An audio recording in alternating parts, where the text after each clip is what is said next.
I went on a camping trip with my two best friends from college. It was the weekend after graduation, and we wanted to do one last thing together before heading off to opposite ends of the country. It was just going to be a simple two-night stay at a local park. The park itself was highly trafficked and well-maintained. Its main attraction was a swimming beach. This wasn't some remote backcountry wilderness area. It was a state park, a normal state park. Nothing bad was supposed to happen, so it didn't even enter our minds to be nervous. We got there on a Friday night. The campground was less than half a mile from the parking lot. They had carts at the lot we could use to carry our things to the site. We had camp set up in less than an hour. Everything was going perfect. All these stories I've heard of people running into bad things in the woods, they all start with someone feeling something is off and ignoring it. That wasn't the case with us. There were no warning signs. It was nearly dark that first night, and we all famished, but we decided to go for a quick swim at the beach first. Most of the daytime beachgoers had cleared out by that time. By the time the sun set, we had the beach to ourselves. Nothing there felt odd or out of place. However, just as we were leaving, all three of us saw a white light across the lake. At first, it looked like the moon's reflection off the still waters of the lake. We all stopped what we were doing to watch this light, almost as if we were in some sort of trance. Clouds passed over the moon, hiding it from view, and yet the light was still there, gleaming off the water. The longer I stared at it, the more I wanted to figure out its cause. I started walking toward the lake, but my friend stopped me. She asked what I was doing, and I told her honestly, I don't know. I don't know why I did that. The longer I stared at the light, the more I was drawn towards it. That was the point. I should have known something was wrong, but I didn't. I never felt that I was in the presence of something evil. My friend figured it must be some sort of optical illusion and said as much. We agreed and went back to the campsite. We made dinner over the campfire, and the situation with the light fell to the back of my mind. I still wondered what it was, but it wasn't as all-consuming as when I was watching it at the lake. We all had a really fun night at the campsite. It had rained overnight, but our tents held up. There was a bit of standing water around various parts of the campground. I didn't notice it until I went for a walk around that morning and stumbled upon a fairly substantial pool right in the middle of the path. The water almost looked black, and in the center of the pool was the light. The same light we saw in the lake the night before. I knew then that the light was beneath the water and not a reflection of something above. I ran back to the campsite to get my friends and show them the pool. The only problem was that when I brought them to the area, it was just a normal pool of water. It was clear, not black, and there was no light floating around inside. I shrugged off the strange experience and we went for our morning hike. Again, we had a perfectly normal day. We hiked nearly 8 miles in total, had a nice picnic lunch, and made another great dinner over the campfire. We elected not to go to the beach that night. It was around 3 a.m. Sunday morning, the final day of the trip, when I awoke to someone screaming in the woods. I jumped up and climbed out of my tent. It was my friend. She was having a nightmare. I should mention that this friend sometimes has night terrors and talks in her sleep. It doesn't happen often, but it does happen. I was almost relieved when I realized it was her, and not someone being harmed. We woke her up and kept her calm while she came to the realization she was having another night terror and that nothing was wrong. I made some coffee with the camp stove, and we all sat up together in my tent. I asked her what her dream was about, and she just looked at me with dead eyes and said, "There's something in the water. Don't follow it." I asked her to elaborate, but she either couldn't or wouldn't. We tried going back to sleep, but none of us were able to. I wanted to ask more about the thing in the water, but I didn't want to further traumatize my friend. In all probability, it was just a bad dream. There was nothing to be afraid of. Despite all of us being tired that morning, we went for another hike and had another good day in the park. We had an early dinner and started to pack up our camp and haul everything to the car. We had underestimated the amount of time it would take to get everything loaded, and it was nearly dark that day before we were ready to leave. We had to drive past the lake on the way out of the park. When we passed by the lake, I got sick all of a sudden. Really sick. Like I had to pull over because I thought I was going to vomit. As soon as I stepped out of the car, I felt better. But then I looked to the lake. There was that white light again. It was dancing beneath the surface of the lake. I couldn't take my eyes off it. It was like I was paralyzed. The light seemed to elongate like a snake and slithered from the far end of the lake towards the beach. When it got to land, it threw itself upon the earth. It looked like a pool of liquid at that point, like what moonlight would be if you could catch it in a bottle. The liquid stared, moving, like it was going to change form or become something else. I felt a hand grab my arm and pull me back into the car. It was my friend. "I told you, don't follow it," she said, and we left. I never went back to that park, and I never figured out what the light was. I asked my friend who had the dream about it, and she would only tell me that it was evil. That was it.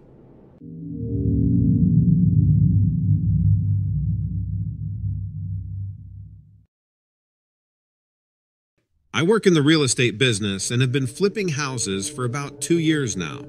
Although I've seen a lot of weird stuff over the years in basements of our houses, I've never seen anything quite like this. And I wanted to write into you because maybe your viewers would have some idea of what is going on in this home on Long Island. So this house is very old. I think it dates back to around the late 1800s. The style is a typical Queen Anne, with high-pitched roofs, a large wraparound porch, old decorative shutters, gorgeous wood trim, and massive stained glass windows. The whole house is actually in great shape for its age. In fact, it's almost like the house hasn't aged at all. The previous owners were a couple in their 90s, who both died in the master bedroom on the very same day. I obviously found that unusual, but didn't think much about it at this point. They didn't have any kids or other family, so unfortunately the house ended up for auction.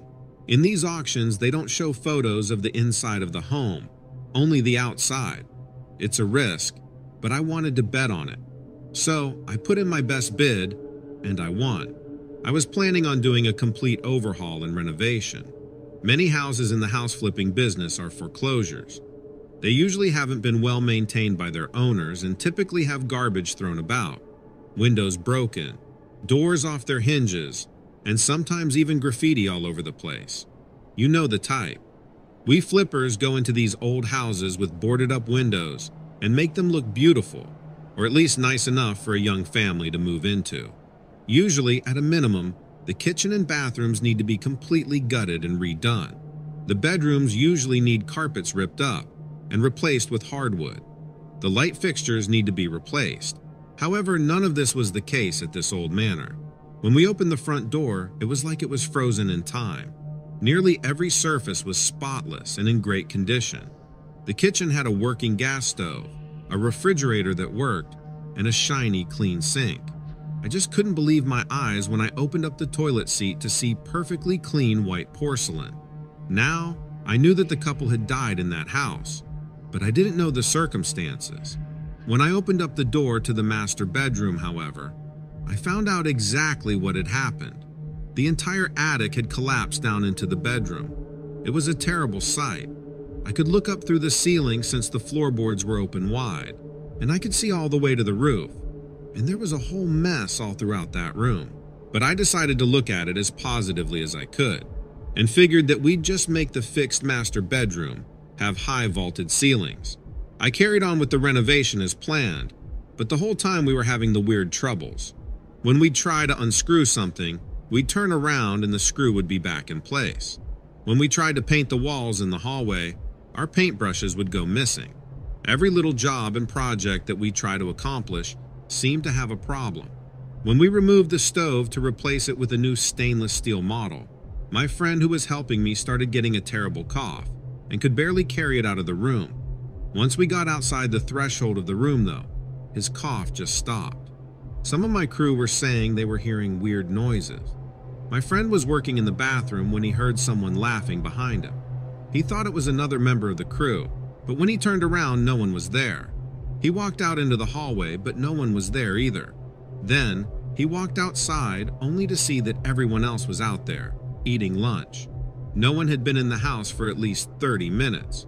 The next day, the landscapers came to lay out some new shrubbery. We didn't tell any of them about what had been going on, didn't want to spook them. But the next day at lunch, they came up to us acting fake mad that we were pranking them.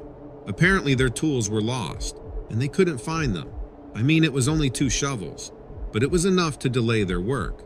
We promised them we didn't take the shovels, and eventually somebody did find them upstairs in the bedroom. No one confessed to moving them, so we were all confused as to how they could have gotten up there. So, it came to be that I didn't like being in the house any longer than I had to, and we started making quick work with the remaining renovations.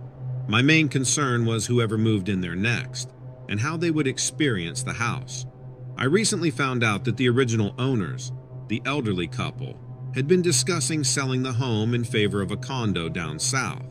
Apparently, just the day before they got killed by the collapsing attic, they had been looking on Zillow and sending links to their friends. I don't want to be too spooked and sound too strange, but maybe the house heard them. I just think it was odd that that attic collapsed after all those years. I think maybe something in that house doesn't want to change. Or maybe the house itself didn't want the new gadgets installed. It's just too weird. Well, we're finishing up renovations this week, and it'll be on the market in about 2 weeks' time. I'm hoping all goes well at the open house and for the new owners. I'll keep you updated if anything changes.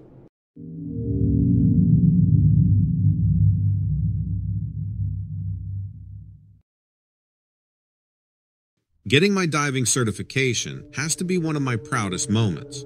It also led to one of the most terrifying experiences I've ever had. Despite having all the safety gear and precautions in place, I couldn't have prepared for this discovery. Recently, I had the opportunity to visit Indonesia. In Indonesia, there are many dive locations, ranging from popular to little known. I did some research and chose to explore the ancient seabeds. The spot is well known to the locals. They swim and wash there. But beneath the surface, a limestone bedrock housing fossils of sea life that is 100,000 years old. It was an opportunity to visit ancient coral and caves galore. My dive team consisted of 4 experienced divers. We were all incredibly excited. We had all the precautions in place, and we planned to set out on our expedition early in the morning. I couldn't wait to get out there. I hardly slept the night before from the anticipation. I had my lights, my guideline, and equipment all ready. I was loading up to travel when my diving partner called to tell me he couldn't make it. He had been vomiting the night before. Normally, divers pair up for safety, but we now had an uneven number. I had the most dive experience, so I would go solo, but my plan was to stay near the others in case something went wrong. I had no idea how wrong it would really go, how it would change my overview of diving in the future, and the fact that I can never unsee what I saw in those caves. The initial dive itself was pretty stellar. Everything went well, and we found exactly what we had been hoping to see. But when I delved deeper into the crags and canyons below, I came across a dark, dry cave.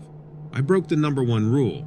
While the other divers explored some of the coral on the walls, I turned down a different section and discovered a cave.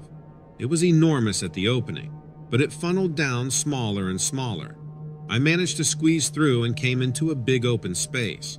It was mostly dry with some pits maybe 3 feet deep. Because could stand, I got my filming equipment ready and shot some footage. I kept hearing clicking, scratching above the sounds of the water outside, but they were indistinguishable as to what direction they were coming from. All sounds reverberate in a cave. It was beautiful inside, all the grooves and cuts in the walls from the flowing water over centuries. I remember standing back and taking it all in. This was unlike anything I had ever seen on a dive. I felt like I was hiking a cavern in the Midwest. There were jagged stalagmites I had to navigate around. Some of the stalactites nearly reached the floor, they hung so low. It looked like an ice castle. It was glorious. I shot photos and footage for a long time, hoping to show just how beautiful and enormous this cave really was. I heard scratching right above me and clicks. I swore I saw movement, but when I jerked my camera upward, it went crashing to the cavern floor. A stalactite narrowly missed my face. Something had jarred it loose. My very expensive photo equipment lay shattered on the ground at my feet. I didn't have much time to mourn its loss. Something was moving on the ceiling. Fearing the worst, I attempted to scoop up the remains of the camera. If that giant calcium salt icicle came down from water pressure, this cave could become flooded very fast. Water began to pool around me. It was ankle deep in no time at all. It was silently seeping down from above me. I needed to get out. My carelessness about leaving my group and need for adventure had put me in a life or death situation. I started to panic. Everything around me looked the same: calcium crystals, muddy water. I couldn't remember which way I had come in. I saw movement above me once again and heard clicking. Another massive stalactite fell behind me. I looked up. Something was crawling on the ceiling. I caught it out of the corner of my eye as it scrambled behind a mass of crystal. I stupidly said, "Hello," but my voice was muffled from my equipment and fear dragging a lump down my throat. A huge chunk of the ceiling fell just feet from me. That got me in gear. I needed to get out. I needed to find the exit I had squeezed through. I made my way to the wall and started looking for the hole I came in through. Something was moving on the massive ceiling above me. When I looked up, I immediately stumbled back. This naked-looking thing on 4 legs was clinging to the wall. It was pale and covered in veins. My light found it, and I fell to the floor. Its face looked gaunt and horrible. There was a gaping hole of a mouth and big black eyes. I screamed. I screamed and choked on my own breath. The creature began to descend down the wall with lightning speed. It was coming toward me, clicking and scraping huge trails down the wall as it moved. It moved so fast. Chunks of calcium were raining down on me as I felt around on the wall looking for the way out. The creature was maybe 20 feet away. It looked incredibly human, but insane and horrifying. Somehow, I found the hole in the wall I had come through. I squeezed through it. I stumbled into the pool and swam for my life, back to the boat. I have swam with sharks. I have jumped out of airplanes. But I have never been so scared in my life. That thing, it wasn't human. I honestly don't know what it was, and I don't really want to think about it at all anymore.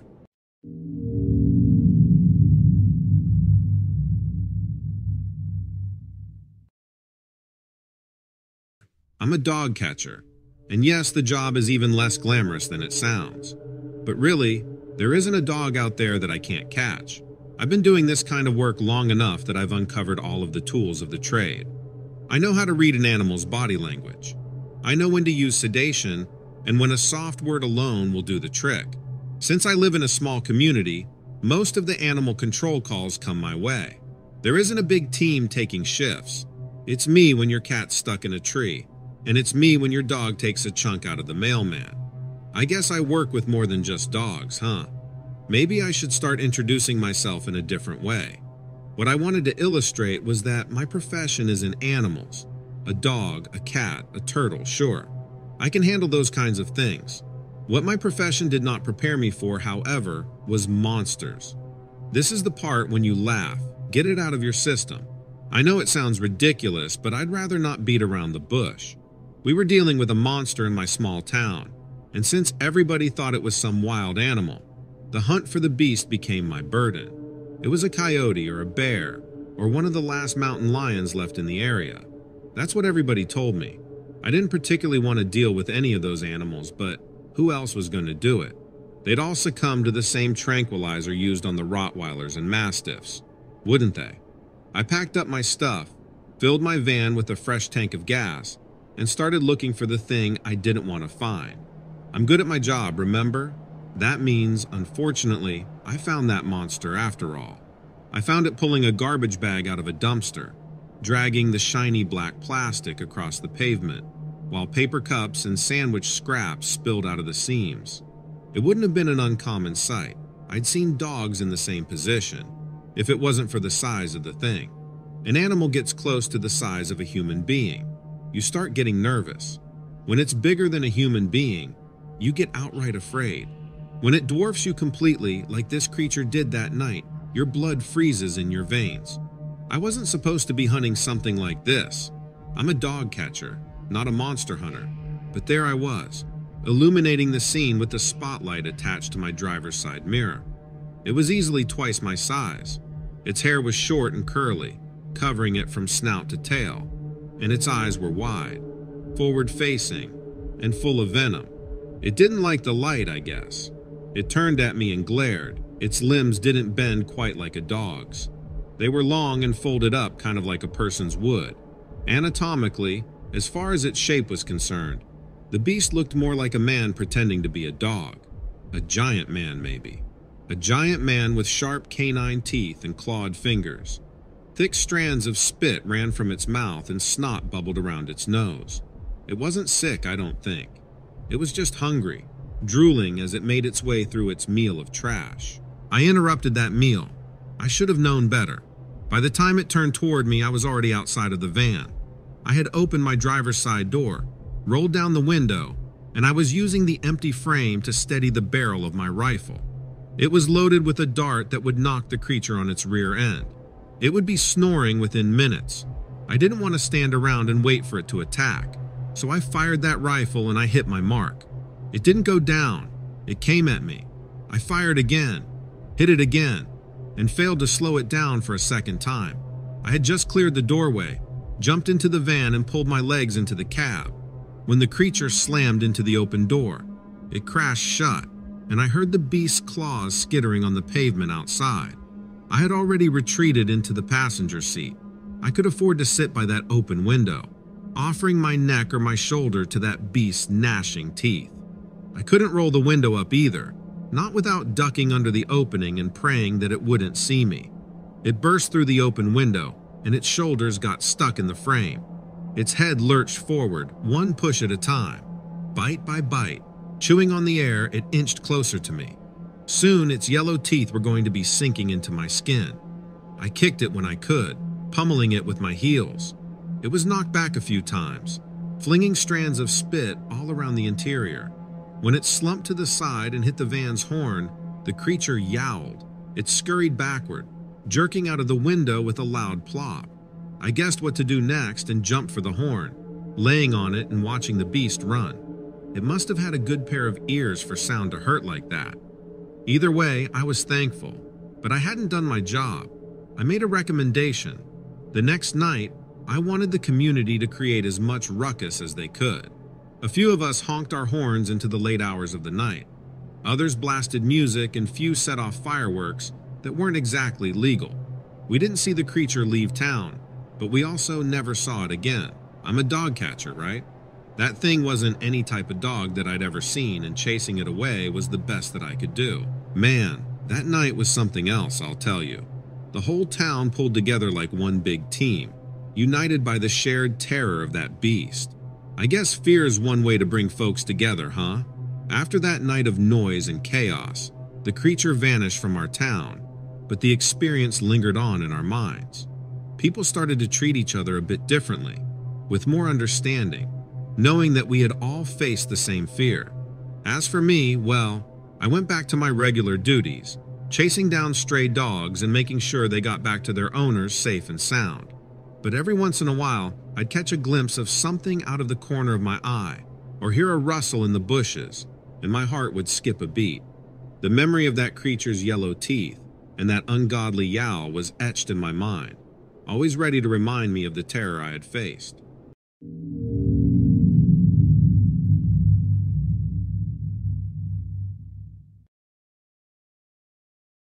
I'm coming to you from upstate Massachusetts. I've had an ongoing experience over the past couple of months that I think is right up your alley. I'm a gardener, and due to the area I live in, I usually work for some very rich people. I'll usually work for the same estate or mansion for as long as they'll have me. It's more predictable than you'd think, honestly. My last job before this one lasted 8 years, but my boss moved down south and sold off his mansion. I got sacked during the off-season, so no one was really hiring. When I found a job at a new estate, I honestly felt pretty lucky. When I first got hired, I was told that the only people who lived at the estate were a couple in their 30s. The home had been passed down on the husband's side, and it was plopped in the middle of nowhere. They couldn't rent it out because it was too far from the ocean or any attractions. They didn't have any pets or kids. It was just the couple, Mr. and Mrs. Davis, and US staff members. The first problem was that they didn't have enough staff for the place. The Davis's garden was big enough that it could have used 5 gardeners for the upkeep, but they only hired 2 of us. Normally, I would have taken that as a red flag, but like I said, I needed the money. I started in the fall, so I was thrown headfirst into planting season. I spent most of those first few weeks just getting rid of the dead trees that had overtaken the place. It's normal for a landscaper to miss a tree or two, but it was like the whole garden had died. The garden hadn't been properly taken care of in years, and a lot of the estate was like that too. Some areas of the house had been straight up abandoned. We had our staff quarters out back, and those were fine, but the rest of it? Half of the rooms in the main house looked like they hadn't been touched for decades. One night, I asked the chef about it, since he had been on staff the longest. I thought maybe the house had been someone's third or fourth home, and they had stopped caring about it because no one actually lived here. But he said the house had been the main home for Mr. Davis's family since he'd been born. Things didn't start going downhill until about 6 months before I was hired. Most of the staff assumed that the money was running out. That was the easiest way to explain such a drastic shift. I believed that explanation too, until one night I stayed out in the garden after dark. I wanted to finish building some plant beds so that I could be done for the week. That way I could spend a few days in the nearest town and see if there was any last-minute work there. I was by myself, at the back of the gardens, and I was working right at the edge of the forest line. My flashlight died. Before I could head for the house, I felt someone pressing down on my shoulder. A blast of cold air rushed through me. It was so frigid that it gave me the shakes. I heard a pair of footsteps walking away from me, toward the main house. Now it was dark out, but between the moon and the lights from the mansion, I could see a little bit, and I knew there was no one out there except me. But I could hear those footsteps. It was unmistakable. I couldn't explain it, and I didn't want to. I grabbed my tools and headed back to the staff quarters as fast as I could. I was trying not to make too big a deal out of it, but I was shaken up. I knew what I felt. That was only the first time I felt the presence of something else. Over the next few weeks, it kept happening. Something happened every couple of days. I started keeping a journal to record my experiences, just so I would know I wasn't crazy. Usually I would be working in the garden or alone in the kitchen, but it didn't really matter. The pattern was the same. The nearest light source would go out. I'd feel someone touching me, like my elbow or a pat on the back, as if they were asking me to move over. Then, a blast of cold. It felt like instant hypothermia. After the fourth or fifth time, I couldn't take it anymore. I asked the other gardener, Jeff, if anything weird had happened to him, and at first he laughed it off like nothing was wrong. I thought maybe I was the only one, but the next time it happened, we were together, and he felt it too. Apparently, this thing had been freaking Jeff out at the same time it started visiting me. He just didn't want me to think he was crazy. I asked the other staff members and tried to be discreet about it. 2 of the housekeepers, plus the chef, also felt that strange presence. We started working in pairs to make sure no one was ever alone. We didn't know what this thing was or what it could do after all. It slowed down everyone's productivity, but the Davises either didn't notice or didn't care. One of the housekeepers found a new job and booked it out of here. The rest of us are only sticking it out because we don't have anywhere else to go. It's not like the presence or spirit or whatever it is has really tried to hurt us. But Jeff thinks that if it's a ghost, it's only a matter of time before things escalate. We'll see. I'm trying to find work before the new year because I don't know how much longer I can take this. If things do get worse, or the spirit becomes more active, I'll get back in touch to let you know. I hope it doesn't come to that, but I'm sure that you and your listeners would be interested in a follow-up. Thanks for listening. I really appreciate it.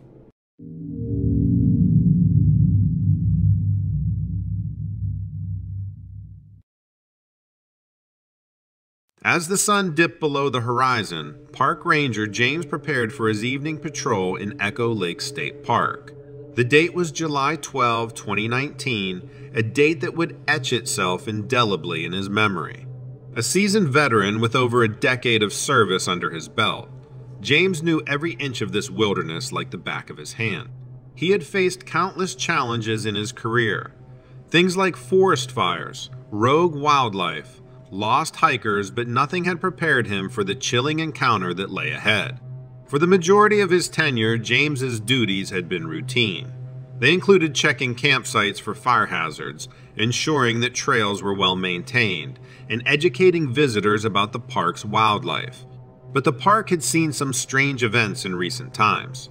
Reports of vandalisms and an unusual number of wildlife veering uncomfortably close to visitor zones. Despite these oddities, nothing could have prepared him for the strange creature he was about to encounter on his patrol. Here is the report of how that night unfolded, as told by James. The evening was quiet and unusually chilly for a summer's day. A light mist blanketed the ground, reducing visibility to about 20 yards. The wind was blowing through the canopy, adding to the eerie stillness. That evening, like any other, I was doing my regular ranger stuff. My job was to look after the park. So I started with my usual rounds. The path I take for my patrol goes around Echo Lake. It's a nice spot, usually peaceful, surrounded by thick woods. But it wasn't just about keeping an eye on the visitors. I was also looking out for any sign of trouble in the park. Sometimes we get folks who don't respect the place. They leave trash behind or they mess with trees and plants. That's not cool, so I was checking to see if there's any of that going on. Also, part of my job is to make sure the animals in the park don't get too close to the people. We've got a lot of wildlife here, and while they usually keep to themselves, sometimes they can wander a bit too close to the campsites or the trails. So that's what I was doing that evening. Just my normal route, looking out for the park and the people in it.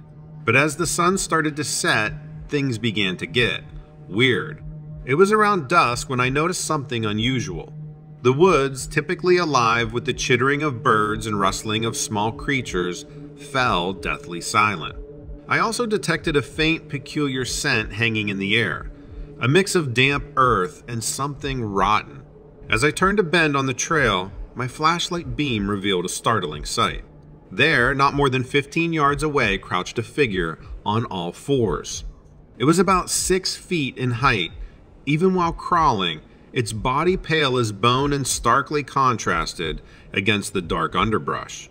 Its face held 2 large black orbs for eyes, void of any emotion, and an open, gaping mouth devoid of any teeth or tongue. Suddenly, a clicking noise echoed in the forest, snapping me out of my shock. The creature producing the sound tilted its head in an oddly curious manner, as if inspecting me. Its eyes glistened ominously in the beam of my flashlight, and its gaping mouth seemed to absorb the darkness around us. The rotten smell grew stronger, making my stomach churn. When I first saw that creature, my heart started pounding like crazy. I've seen a lot of stuff in my time as a ranger, but nothing like this. So I did what any sensible person would do. I started moving away, real slow like. Didn't want to startle the thing, you know? But then my instincts kicked in. I thought to myself, James, you gotta get out of here and alert the authorities. So I started booking it back down the trail towards my truck. All the while, I'm clutching my walkie-talkie, trying to get a hold of local law enforcement. My fingers were shaking so bad I could barely dial the number. After reaching my truck and catching my breath, I turned around to look back at the spot where I'd seen the creature. Guess what? It was gone. Nothing left but that creepy, rotten smell hanging in the air. My heart was still racing, but I couldn't see anything else out of the ordinary. The cops showed up a few minutes later after my frantic call. I tried to explain to them what I saw, but it was hard to put into words. They looked where I pointed. They searched around, but they didn't find any sign of the creature. It was like the thing had just vanished. One moment it was there, the next it was like it never existed. I had the goosebumps, and that rotten smell is proof that I hadn't imagined it. But that was it. The creature was gone, and the forest went back to its usual quiet self. Of course, the higher-ups expected me to write up a detailed report. I mean, it's not every day you encounter a strange creature in the park. So, I sat down, still shaken, and tried to put into words what I'd seen and experienced. I stressed the importance of increased vigilance, particularly in the northeast quadrant where I'd encountered the creature. I suggested we up the number of patrol around dusk and dawn. That's when the creature appeared to me, and I figured it might be more active during those times. I even suggested we get some of those fancy thermal cameras installed. If this thing was roaming around, we needed all the tech we could get to track it. But I also felt it was important to let the visitors know about what I'd seen. Now, I didn't want to cause a panic or scare people away from the park. So I recommended we be careful about how we shared this info. Maybe put up some signs warning people to stay on the paths and avoid the northeast quadrant at dawn and dusk. Also, if anyone heard that weird clicking noise I'd heard from the creature, they should report it right away. We could use all the information we could get to understand this creature better. It was a delicate balance ensuring people's safety and keeping them informed without causing too much alarm. In the end, I felt like I'd done what I could. I'd seen something strange, something I couldn't explain, and I'd reported it. Now, it was up to the higher-ups to decide what to do next. I could only hope my encounter would help us be better prepared for whatever this creature was.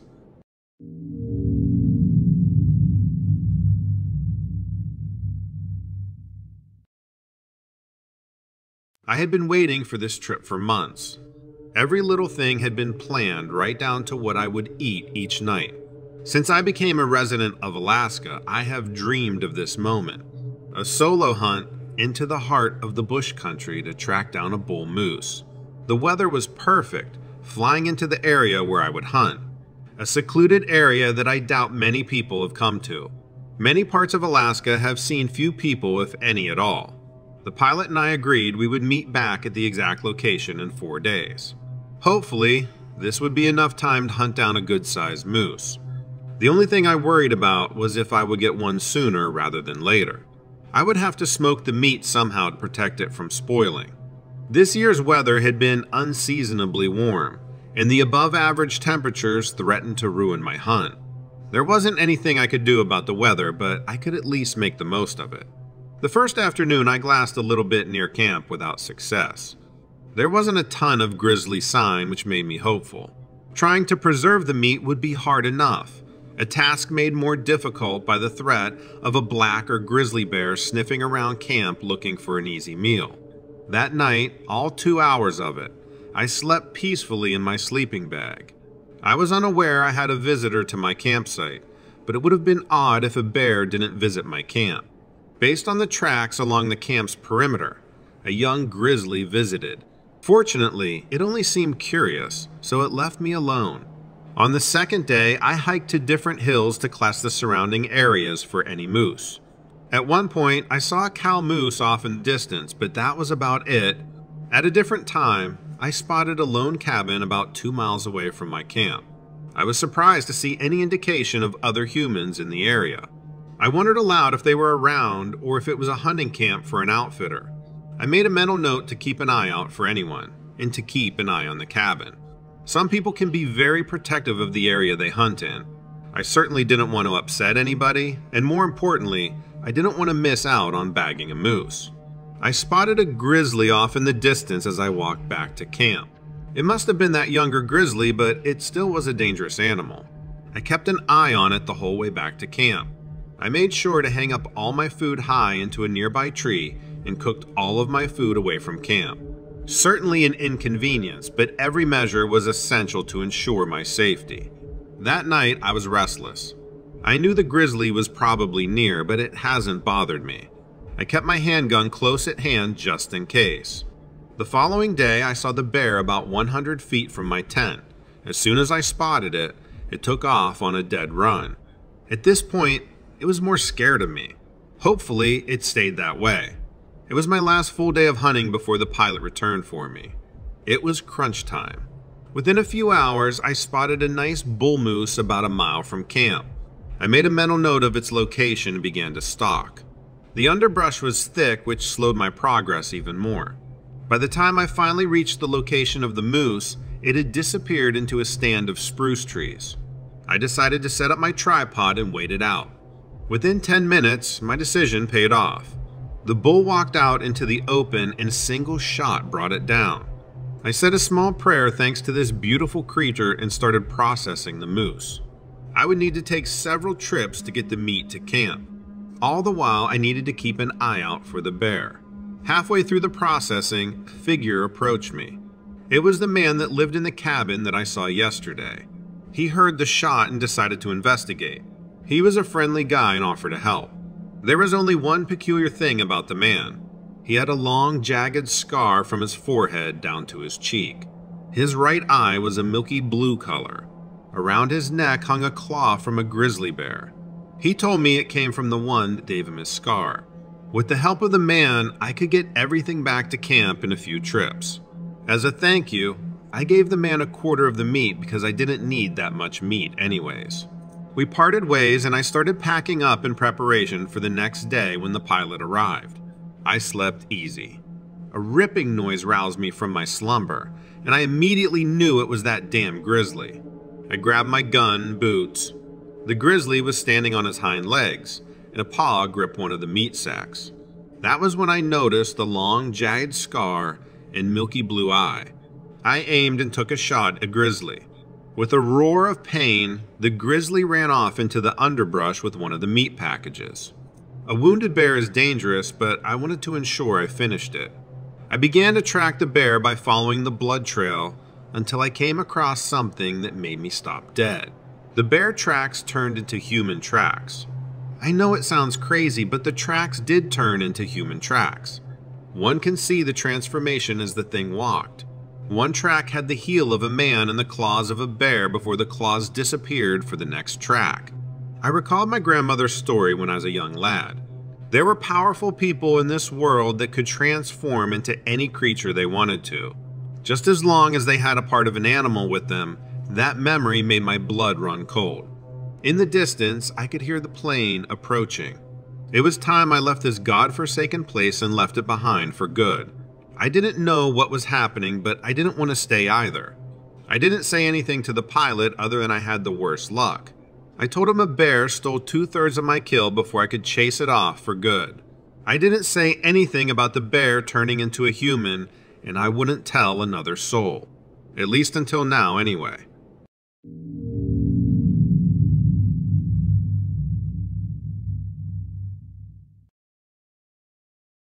Hi. Before I really get into my story, I'll give you a little bit of backstory and info on me. I'm a 33-year-old software developer. I moved here to Mississippi to help with a software company, but originally I'm from California. I have been blessed with a beautiful wife and 3 boys. They're all my pride and joy. And because of this, I firmly believe in hard work and good traditional living. Doing good works, being a good person.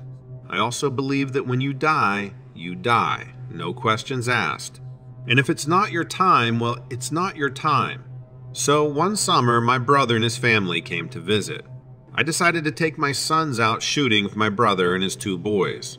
All these boys are aged between 9 and 14, so you can imagine it was quite boisterous and lots of energy.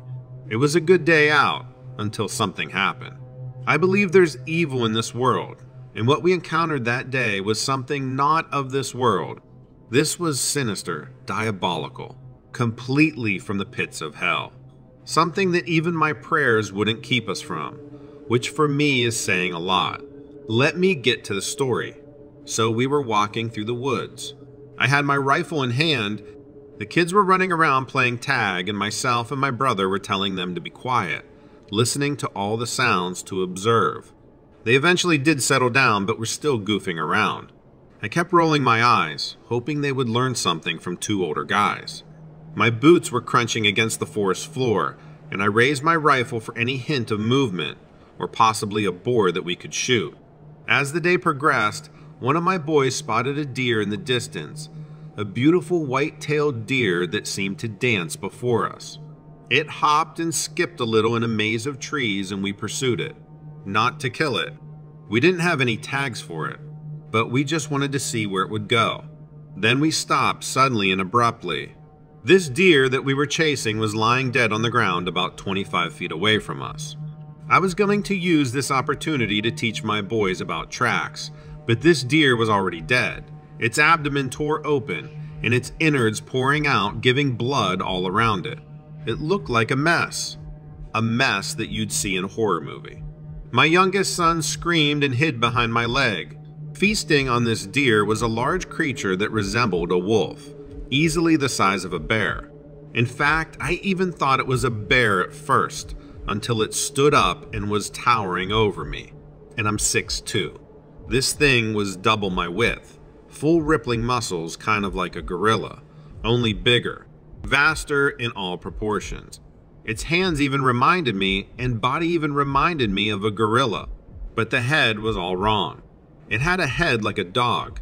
I can't really describe to you what it looked like, but maybe a jackal if I had to guess. But it was black, thick, dark fur. I tried to erase the memory from my head, but the face of this thing was so fierce, so evil. This wasn't normal. There are no normal animals in the woods that stand upon two legs that look anything like this. It had two protruding canines out of its sunken mouth. After maybe not even a minute passed, and this thing turned to look at us, as if giving us a signal with its facial expression to not come any closer, to leave it alone, that it's eating. It had a very annoyed expression on its face and just looked at us in an intense glare. My kids crying, and me and my brother terrified. We slowly backed away as much as we could till it was completely out of view, where we very quickly made our way back to our car, hung up all of our equipment, and drove home silently, almost feeling traumatized, broken, violated. My boys didn't need to see that.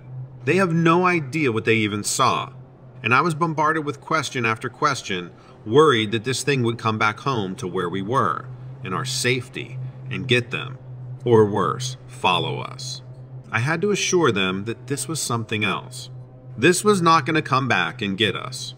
But since then, my son has lost all interest in things, and now spends his time drawing and withdrawn. I believe they have some serious trauma issues from this. I too have bouts of anxiety and panic attacks for the first time in my life.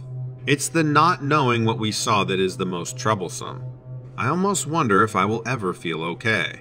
I still see this creature, its face ripping open that deer, and it makes me break down sometimes. I haven't really explained this to my wife because what do I even tell her? I don't even know what's wrong with me. I feel like this experience has changed me, like I'm marked, whatever that means. If you have encountered this creature yourself, I would love to hear it and share my experiences with you.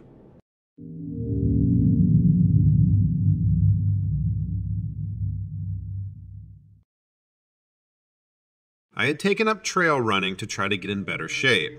I had been an avid hiker my entire life, but my metabolism dropped like a rock in my mid-20s and my leisurely hikes just weren't cutting it anymore. I'm a very goal-oriented person, so I set myself a goal of running at least 1 mile every day, no matter what. I hadn't missed a day since I started in the spring and I was feeling better than ever. Even when it was pouring rain, I ran at least a mile. There was a great state park about 10 miles away from my house. The trails were well maintained and well marked. Some were in the forest and others were along these rolling prairies. All the trails were color-coded and ranked by difficulty at the trailheads. Spring and summer went great, but we were moving into fall now. I still maintained my goal of running at least 1 mile per day, but the days were getting shorter and I found myself running in the dark after work on weeknights. I wouldn't say I'm afraid of the woods after dark, but I usually got my mile in and then went home. I would run longer on weekends to make up for it. There were really only 2 trails that were short enough for my after-work runs. The Red Trail and the Purple Trail. The Red Trail goes through dense forests and had some significant inclines, while the Purple Trail was fairly flat and followed along the edge of a very lazy river. My daily goal was a mile of hills or a flat mile. It didn't matter. A mile was a mile. So more often than not, I ended up on the Purple Trail. The Purple Trail was an out and back trail with a small loop on the very end, like a lollipop, an easy mile. I had never experienced anything strange there before. I was always a bit uneasy after dark, but mostly because I couldn't see other people until I was right next to them. I would take my headphones out so I could hear better. During my daylight runs, I always kept them on. One day, I was running along the Purple Trail and listening to the sounds of the nearby river. The sun was setting, but hadn't gotten totally dark yet. It would be dark on my way back, but I still had a tiny bit of light left. The first thing I noticed was the smell. There was a sudden putrid smell that seemed to come out of nowhere. It's hard to describe.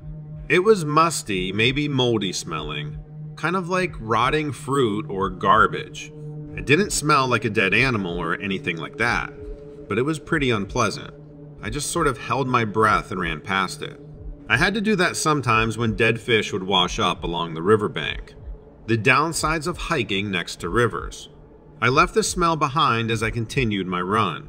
I knew I would have to go back that way, and I hoped it was gone by the time I returned. I didn't notice anything off or strange the rest of my run, but when I returned to the spot with the smell, it had grown even worse. I could barely get past it without gagging. It smelled like a wet garbage dump right in the middle of the forest. Also, it was darker now. The only light came from my headlamp, cutting through the darkness, but not quite reaching far enough to see anything.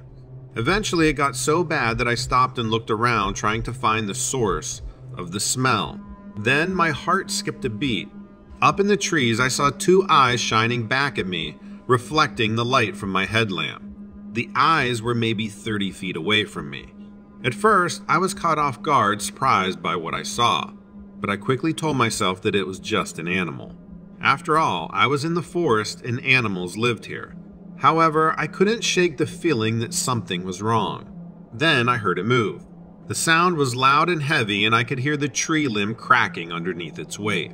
Whatever it was enormous. I saw the branches shake as the creature seemed to come down the tree. My mind immediately jumped to the conclusion that it was a bear.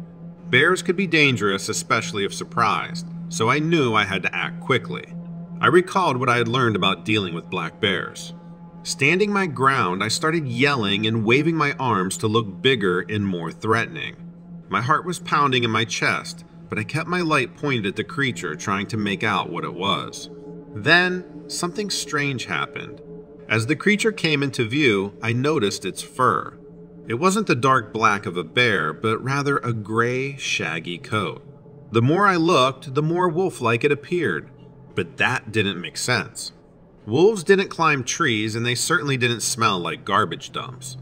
This was something else. Something wild and unfamiliar. Fear and curiosity mixed within me as I continued to watch the creature. It moved with a strange grace, powerful and yet cautious. Its eyes never left mine, and I could feel a connection, a primal understanding between us. But I also felt a warning, a sense that I was close to something unknown and dangerous. I took a step back, still watching the wolf-like creature. I ran all the way back to the parking lot, got in my car, and locked the doors. I was terrified and out of breath, so I sat in my car for a moment to regain some composure. It was a moment too long because I started to smell that smell again. I put the car in drive and tore out of the parking lot, but before I got back on the road, I had to turn towards the trailhead. My headlights pointed straight down the center of the trail I came from, and I saw the flash of eyes reflected back in my headlights. I didn't stay to get a better look at it. I drove out of there as fast as I could and never went back. To this day, I've never run in that park again.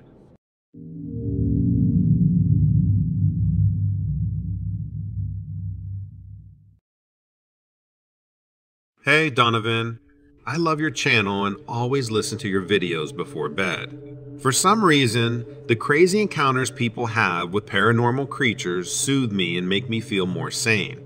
I want to tell you about something that happened to me a couple years ago. To this day, I haven't told another soul this story, but I'm curious to know what you think of it. I was making a cross-country trip to visit my parents. It was a very dark night as I drove down the winding roads of Connecticut. I was making pretty good time and was hoping to get to their house before too late. I remember as I was going around this wide turn, I saw 3 wild dogs run into the road and stop dead in their tracks. I slammed on the brakes and was able to stop well before hitting the dogs. I sat there watching the dogs for a while as they didn't run off. There they were in the middle of the road staring at me in the car. I honked at them trying to encourage them to run away, but they just kept looking at me. About a minute went by and all 3 of them, with their heads lowered close to the ground, started walking towards me. As they got closer, I realized that these weren't normal dogs or even wolves. They were something else entirely. They had these insane red eyes that glowed brightly in the dark and were huge. They were snarling and growling, and the creatures started spreading out, strategically looking like they were going to try to attack. I had never seen anything like these creatures before in my life. The hair on the back of my neck stood up and a feeling of pure dread washed over me. Even in the safety of my car, I began fearing for my safety as these things meant business. I thought about flooring it towards the beast, but they were so much bigger than any dog I'd ever seen, and the impact would assuredly render my car undrivable. Seeing no other option, I put the car in reverse and hit the gas. The dogs, or whatever they were, began to run after me, keeping pace with the car easily. No matter how fast I went, they stayed right in front of me, seeming to almost glide across the pavement. They showed no signs of tiring. After a few minutes of this, I came to an intersection and aggressively whipped the car around and tore off down the road. I was able to put some distance between me and the giant demon dogs, and I felt a huge wave of relief wash over me. I was able to take an alternate route safely to my parents' house, but I never forgot about this encounter. The thing I remember the most about these beasts were their eyes, incredibly wide and as red as embers in a bonfire. I remember looking at their eyes and just knowing I was in danger. I've been encountered by wild animals before, and usually there is an element of fear that you can clearly see. In these black dogs' eyes, there was no fear, and it was clear that they would enjoy killing me. Part of me wondered if it wasn't me. They wanted to eat, but my very soul. I've researched these creatures obsessively, and it turns out I'm not the only person to have an experience with these demon dogs.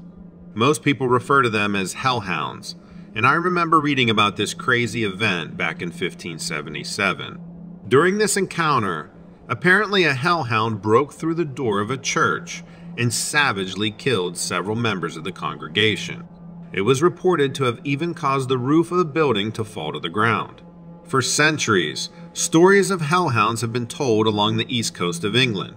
These fearsome beasts are said to be black with eyes like saucers, and often travel in packs led by men on horseback. Though the stories have largely spread through word of mouth, the earliest written record of a hellhound dates to the 11th century. Could these creatures be more than just legend? If you ask me, I don't know what else I could have possibly seen that night. What makes these stories so fascinating is that they have persisted for centuries, despite there being no concrete evidence that such a creature exists. There are many theories as to what the hellhound might be, ranging from a natural phenomenon to a supernatural being. Some believe that the hellhound is simply a product of overactive imaginations, while others believe that it is an omen of death or an otherworldly creature sent to terrorize us. I was never particularly interested in the paranormal, but this experience shook me to my core. I've dealt with some evil people in my life, but I've always viewed animals as saintly and innocent. No longer those demon dogs were pure evil, and I believe them to be under the control of Satan himself. I've often wondered why they would come after me. Was it a warning my father was going to die? Was I being punished for something that I did in a previous life? Was it something I did in this life that I haven't repented for? I've had a religious bone in my body, but seeing those ghoulish creatures has made me rethink everything. I wonder if I will ever see something like that again. I hope not. Thanks for listening to my story, Donovan, and thank you for giving a voice to those who fear being subjected to ridicule. It's been healing being able to get this off my chest.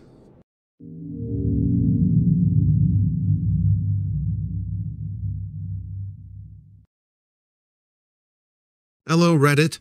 I need to get something off my chest about my recent solo trip to Yellowstone National Park. I'll tell you right now, it wasn't any picnic.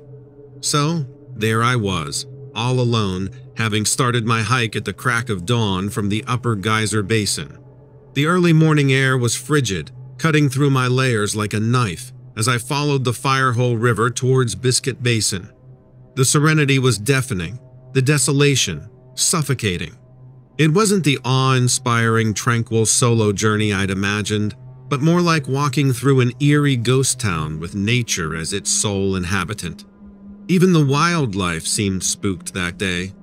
The birds seemed oddly silent, and the usual rustle of woodland critters was conspicuously absent. I shrugged it off, telling myself it was too early in the morning for them, but a nagging doubt was gnawing at my subconscious. I continued on my journey, trying to shake off the creeping dread that had sunk into my gut. The sight of Grand Prismatic Spring, with its surreal colors, usually would have lifted my spirits, but that day it felt ominous, like an alien landscape from a sci-fi flick. As I reached the vicinity of Biscuit Basin, an oppressive fog started to roll in, so thick that it felt like I was walking through a cloud. The visibility was next to nil, and that nagging feeling of anxiety had graduated to full-blown fear. I thought I should turn back, but a weird stubbornness, or perhaps foolish bravery, compelled me to keep moving. That's when I heard it. A low growl, so deep it seemed to vibrate the very ground beneath my feet. I froze, every survival instinct screaming at me to run, but my legs felt rooted to the spot. It was as though the whole of Yellowstone had held its breath. I won't sugarcoat it. I was terrified. Every hair on my body stood on end, and a cold sweat broke out on my forehead. Just when I thought it couldn't get worse, a shadowy figure emerged from the fog. A bear? Maybe? Or maybe it was my imagination, fueled by fear in the foggy landscape. I didn't stick around to find out. Something primal in me kicked in, and I started running, bolting through the fog, tripping over tree roots and slipping on the wet rocks. I didn't stop until I reached the safety of my car, panting and shaking like a leaf in a storm. Whatever was out there in that fog stayed with me long after I left Yellowstone. It's not a story I often share because, frankly, it scares the hell out of me. But I thought I'd put it out here. Just a reminder that nature is not always the serene, beautiful thing we imagine. It can be raw, wild, and sometimes downright terrifying.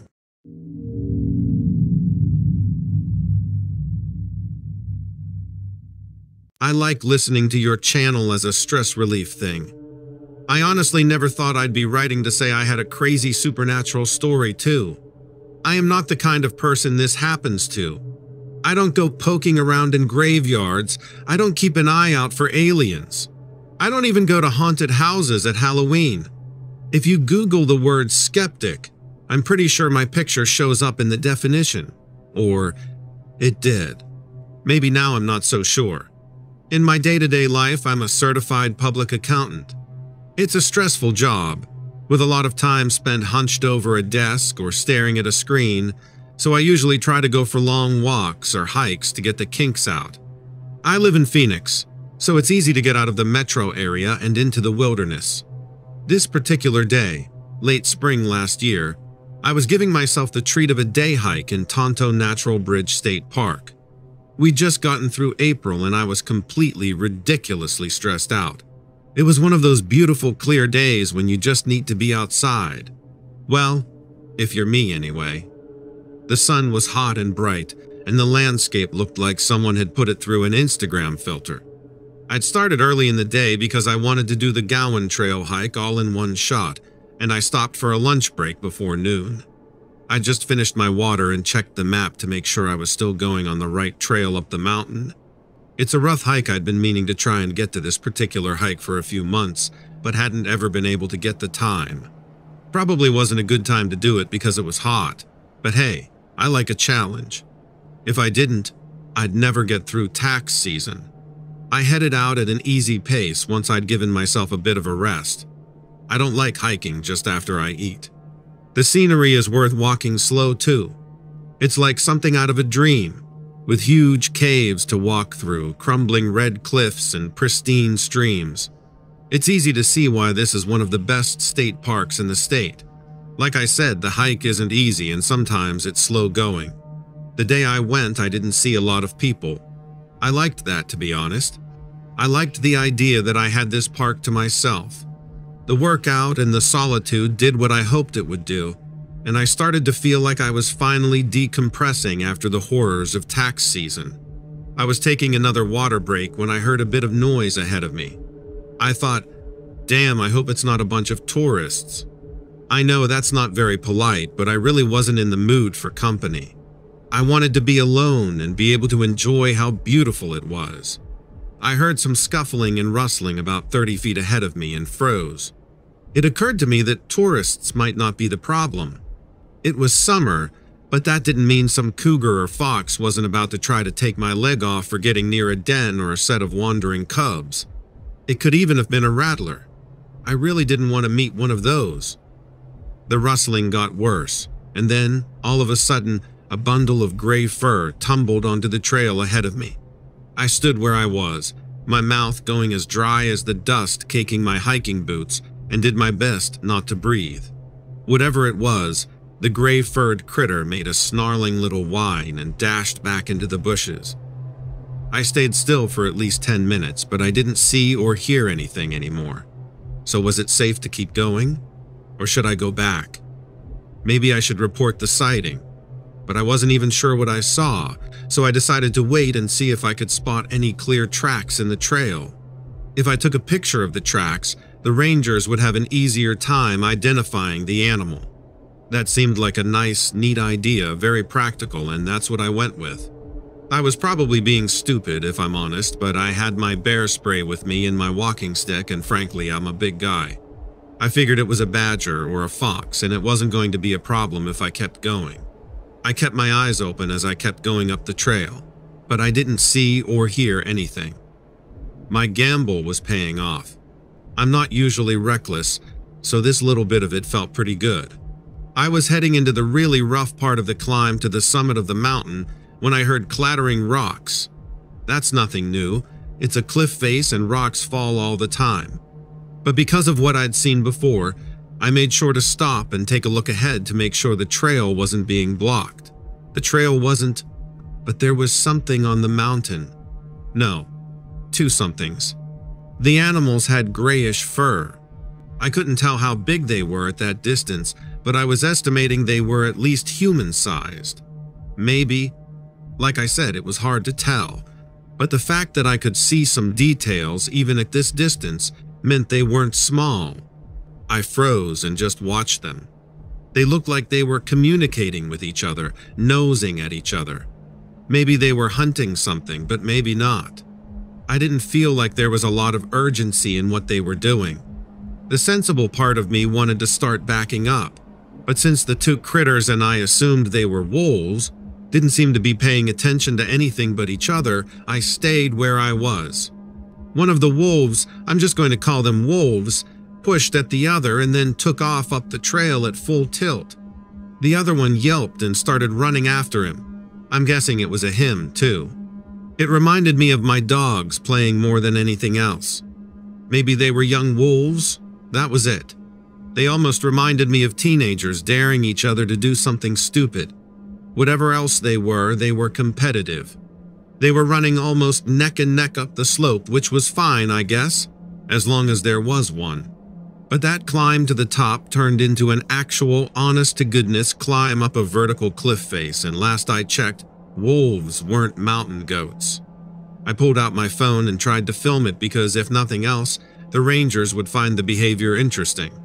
And that is where it got weird again. Zooming in meant I got to see the animals better. They weren't wolves. Well, not all the way wolves. Their heads were wolf-like, maybe dog-like. There was all that gray fur and a lot more of it starting to come in around their shoulders. But those were human-like legs pushing them up the mountain and five-fingered hands pulling them up the rocks. Clawed, five-fingered hands. I felt like my heart was in my throat. I could feel the blood pounding, but I couldn't move. It was just so surreal. But then my logic came back. There had to be an explanation. Was I watching a movie scene? Was someone filming here? Was some angry assistant producer going to pop out of the bushes and scream at me for ruining their location shoot? That had to be it, right? But nobody else was around and I couldn't see any cameras. I watched through my phone camera as the thing in the lead missed its footing and slipped. It started to take a tumble down the mountain. The other one stopped climbing and tried to stop the lead one from falling. But like I said, whatever they weren't mountain goats. The lead one ended up on top of the smaller one and they went skidding down the cliff face. I couldn't see where they landed, or if they landed in one piece. I put my phone down and I actually started to scramble to where I thought they might have landed, because if I was right, and there was a film crew. I wanted to make sure everything was okay. The last thing I wanted to do was report to the Rangers that there was an accident on set. But then rationality kicked in and I made myself take a look around. I didn't see or hear a film crew. Nothing but nature as far as the eye could see. If there was a pair of wounded animals out there, I wasn't qualified to help. If there was a pair of wounded, I don't know what to call them, things, creatures, cryptids, out there, I didn't want to help. What I wanted was to go home, in one piece. Getting back to the park entrance and the ranger station took an hour, and I argued with myself the whole time. Turn in my phone footage? Forget it ever happened? I mean, what had I really seen? And would telling the truth be way more trouble than forgetting about it? In the end, I erased my video, and I didn't tell anyone. It just seemed like the safest option. So, like I said, I don't have an explanation for what I saw. At least no rational explanation that makes sense.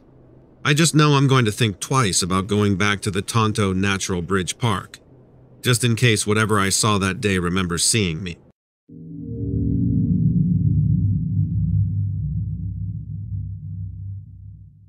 I am posting this under a fake name and account so it can't be traced. I know that probably sounds paranoid, but I just want to make sure this needs to get out there so people can begin finding out about this creature that was so wrongfully made. It appears that you're well aware of Dogman and many of the other cryptids that exist. Well, I can tell you all more about the genetic experiments that began on hybrid creatures. These kinds of things have been going on for a very long time, so this is probably no surprise to you and the other people who are in that circle of knowledge. Things like this were fully field tested and were deemed to be ready, but something in the development stages went wrong. A specific breed of creatures that were part canine, part crocodilian. Some people on the team call them croc dogs, and I guess that is what they're called now.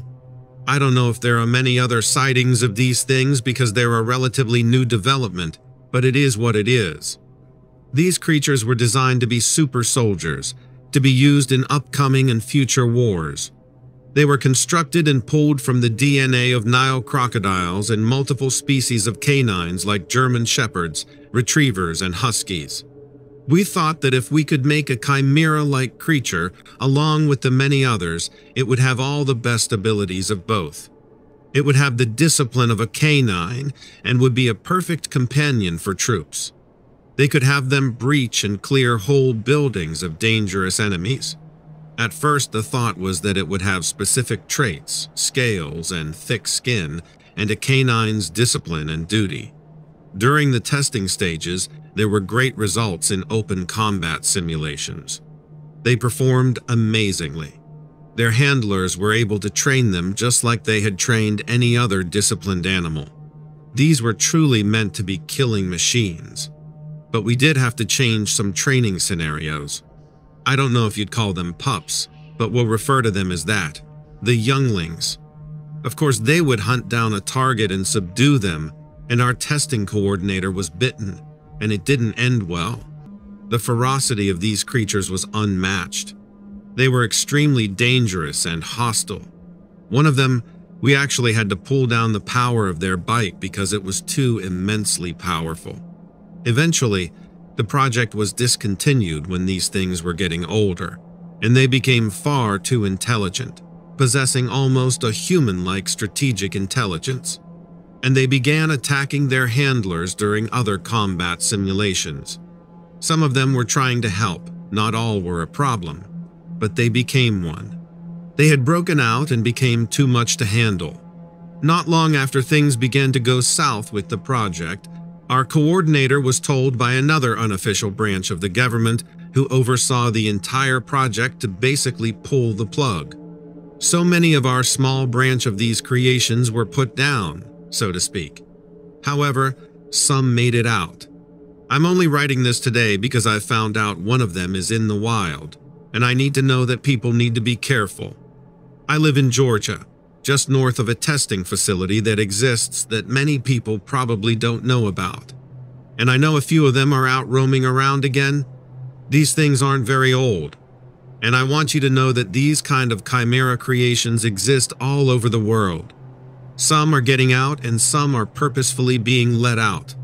I feel incredible guilt over having a part to play in the design and creation and being a part of this project.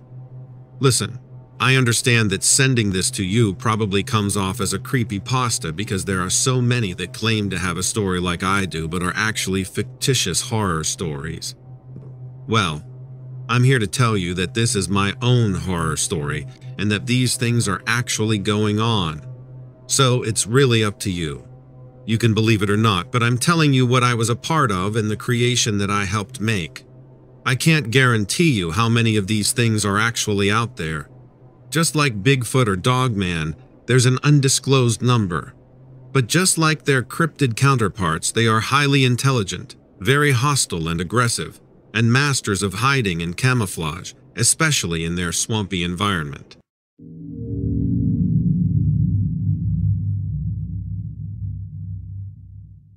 I'm not sure I should even be talking about this. It happened over 30 years ago now, but there hasn't been a day gone by that I haven't thought about it, or the people who tried to cover it up. Truth's going to come out sooner or later. I suppose now is as good a time as any.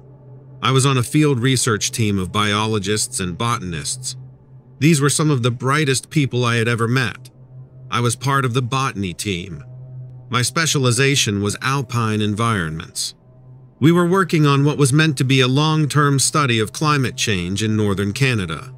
For the study, we were sent to several remote locations in the Yukon, Northwest Territories, and Nunavut.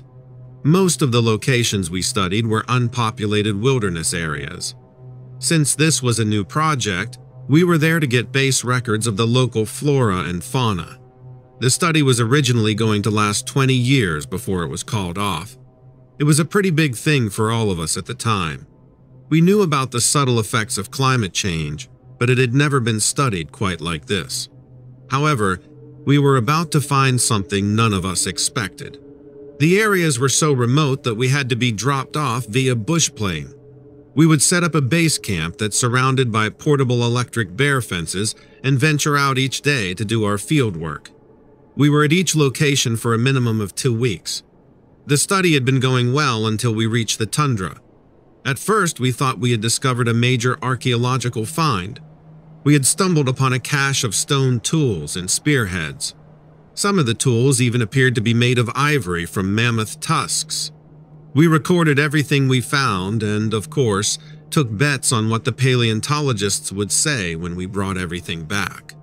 That night, something tried to break through the bare fence surrounding our camp. It yelped when it hit the fence. At the time, I remember thinking what an odd sound it made.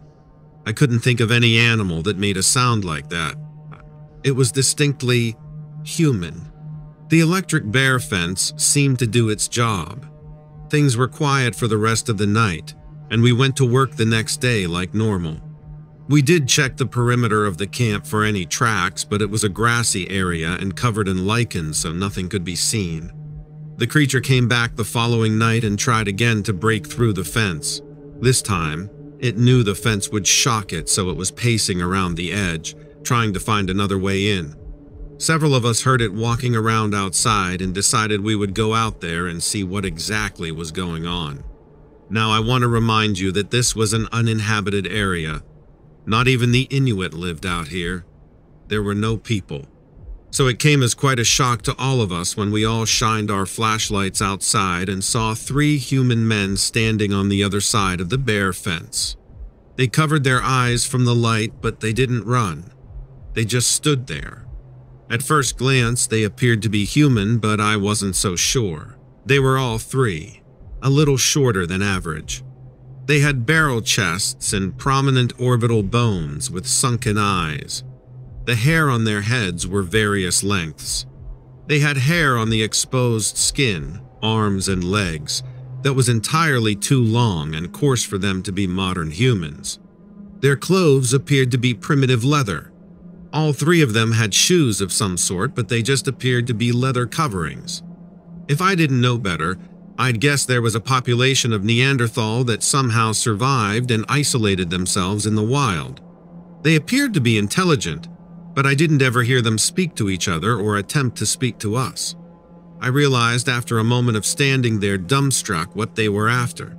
I quickly gathered up all the things we took from their cache and handed it back to them over the fence. He hesitated before taking the bag from me. Despite being a good 6 inches shorter than me, his hands were nearly twice as big. I couldn't believe what I had seen. Naturally, we called out on the satellite phone to relay what we had seen. We were told to record the coordinated and pack up camp immediately and wait for further instructions. This was a huge find. Could these people actually be living Neanderthals? Imagine what we could learn from them. A plane was sent to pick us up. We all assumed that we would be going back out there as soon as they decided what to do, but that wasn't the case. The project was canceled, and we were all subsequently sent in for psychological evaluations. The evaluations weren't evaluations at all. I met with at least 8 different psychiatrists that all tried to convince me that I didn't see what I saw out there. It was the same with my coworkers. They had us all admitted to an asylum unless we rescinded our reports. I was diagnosed with hysteria and prescribed a cocktail of pills that did their best to give me memory loss. I finally gave in and told them what they wanted to hear, and after a few months they let me go. I don't know the reasoning behind it. I couldn't exactly ask, but with as fast as they got us out of there, I'm certain they knew those people were up there. They just didn't expect us to find them.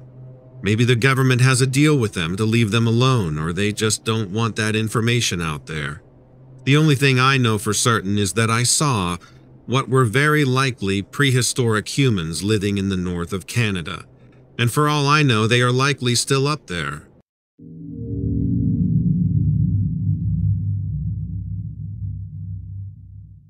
In the early 2010s, I was working as a research assistant at the University of Arizona. Having grown up in the concrete jungle of New York City, I'd always been fascinated by the vast desert landscapes and the unique wildlife that inhabited them. So I was thrilled to have the opportunity to study in Arizona. One weekend, my colleague Ben and I decided to take a break from our research work and explore the Sonoran Desert. We were particularly interested in observing the desert tortoises, a species native to the region. We decided to camp out in the desert, despite the scorching heat. We packed our gear, plenty of water and food supplies in a bear-proof cooler, as recommended by the local rangers. We set up our camp near a trail known for frequent tortoise sightings. We spent the day hiking and were lucky enough to spot a few tortoises.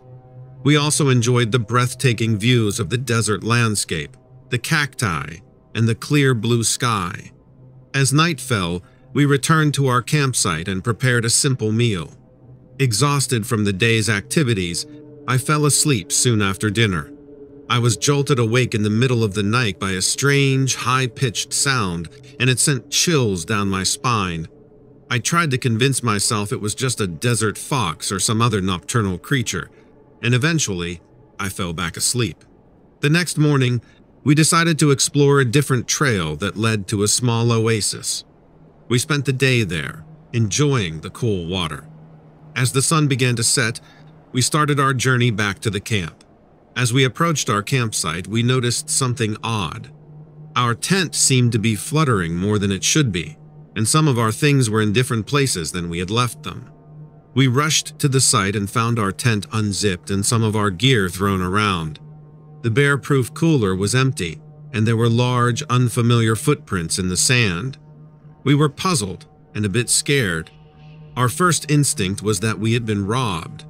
We hadn't left any food out, and the footprints didn't resemble any animal we knew of.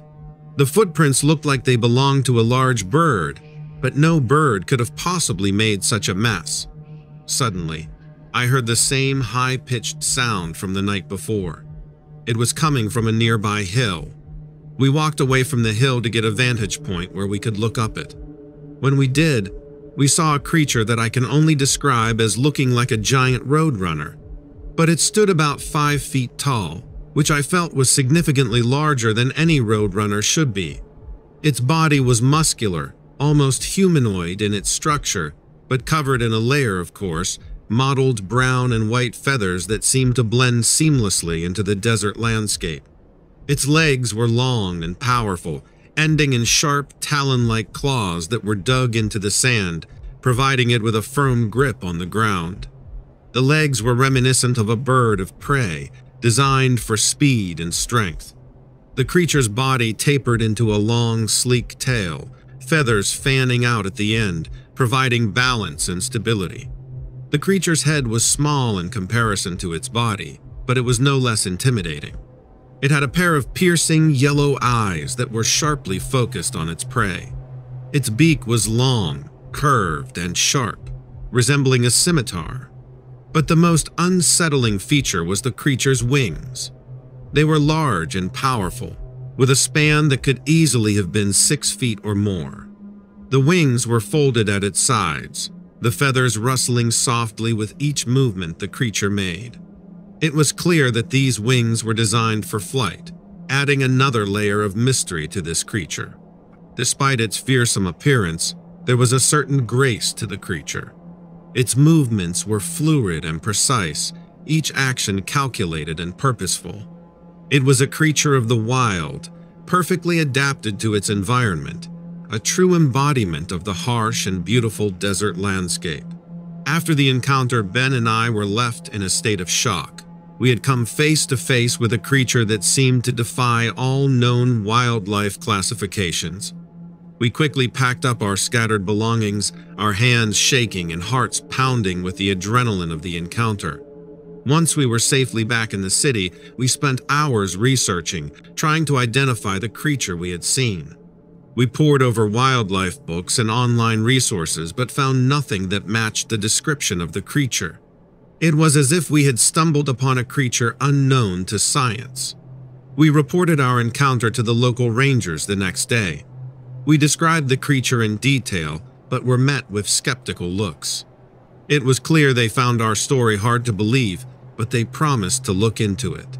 In the days that followed, we couldn't help but discuss our encounter with our colleagues at the university. Our story spread, and soon we were contacted by a local wildlife expert who was intrigued by our description of the creature. He suggested that we might have discovered a new species, or perhaps a known species that had undergone significant evolutionary changes. We were intrigued by that idea and investigated it together. Also, the experience brought us closer as colleagues. We had shared this unique experience that no one else could fully understand. It was a reminder of the mysteries that still exist in the world, waiting to be discovered. To this day, Ben and I still talk about the encounter. It has become a sort of legend in our circle, a story we tell to new members of our team.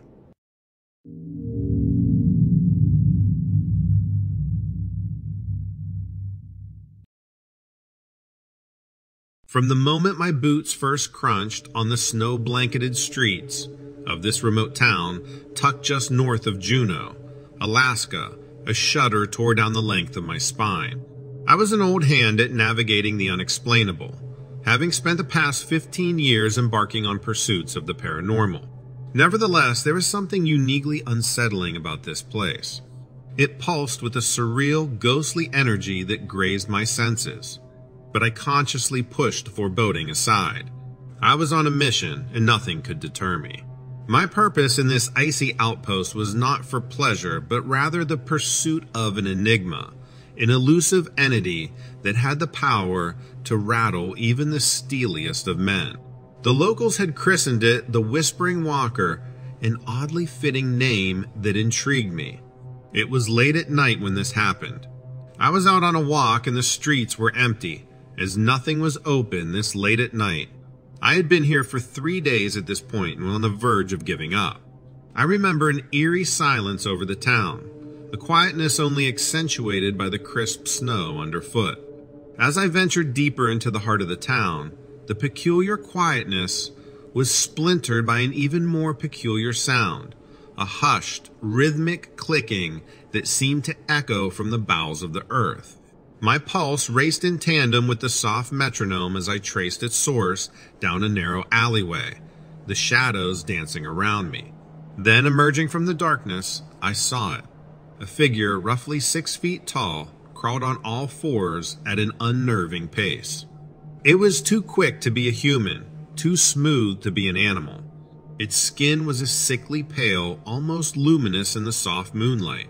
But it was the face, that face that would forever haunt me. Large black eyes stared at me from a gaunt, human-like face.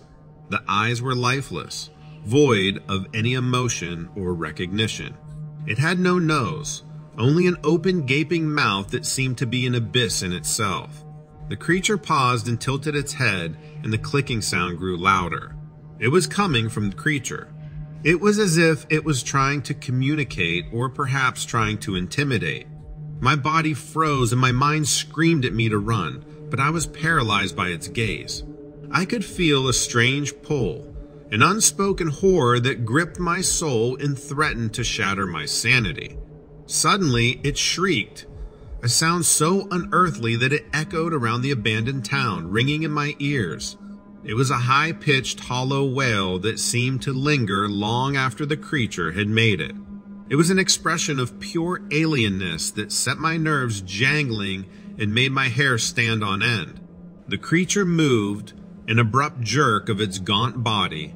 It rose, stretching to its full height, and even in my petrified state, I marveled at its horrifying agility. It raised its face towards the moon, and I could see the silvery light reflecting in its massive black eyes, adding an eerie glow that made the sight all the more terrifying. It turned its gaze back towards me. In the fraction of a second, it lunged, but not at me, which was shocking. It bounded past me with an inhuman speed, stirring up a whirlwind of snow in its wake. The chill wind bit into my face, and the thin layer of frost covering the ground crunched beneath the creature's weight as it darted away. In a trance, I turned and watched it as it disappeared into the biting cold, its pale form blending seamlessly into the snow-covered terrain. It left behind nothing but its eerie clicking sounds, which gradually faded into the silence of the Alaskan night. Shaking myself out of my stupor, I sprinted back to my cabin, my heart pounding a wild rhythm against my ribs. Every shadow made me flinch. Every sound made me halt. I barricaded the door behind me, my body trembling with the aftershocks of adrenaline. As I sat there in the dark, the reality of what I had encountered began to sink in. My breath came out in ragged gasps as the fear ebbed, replaced by an overwhelming sense of awe and curiosity. I had found it, but was still filled with questions. What was this creature? Why was it here? What did it want? I spent the rest of the night replaying the encounter in my mind, trying to make sense of the creature's behavior and its strange noises. Was it communicating? Or was it just some primitive vocalization? I couldn't be sure. I might never be sure. I knew I had to leave. I had come in search of answers, but all I had now were more questions. Questions that would keep me awake on many a night, the image of those soulless black eyes etched deeply into my consciousness.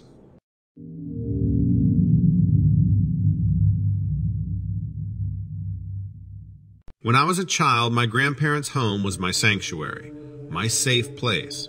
They lived in an old bungalow nestled in the outskirts of an adorable little town. The house was old. It was built in the 1920s.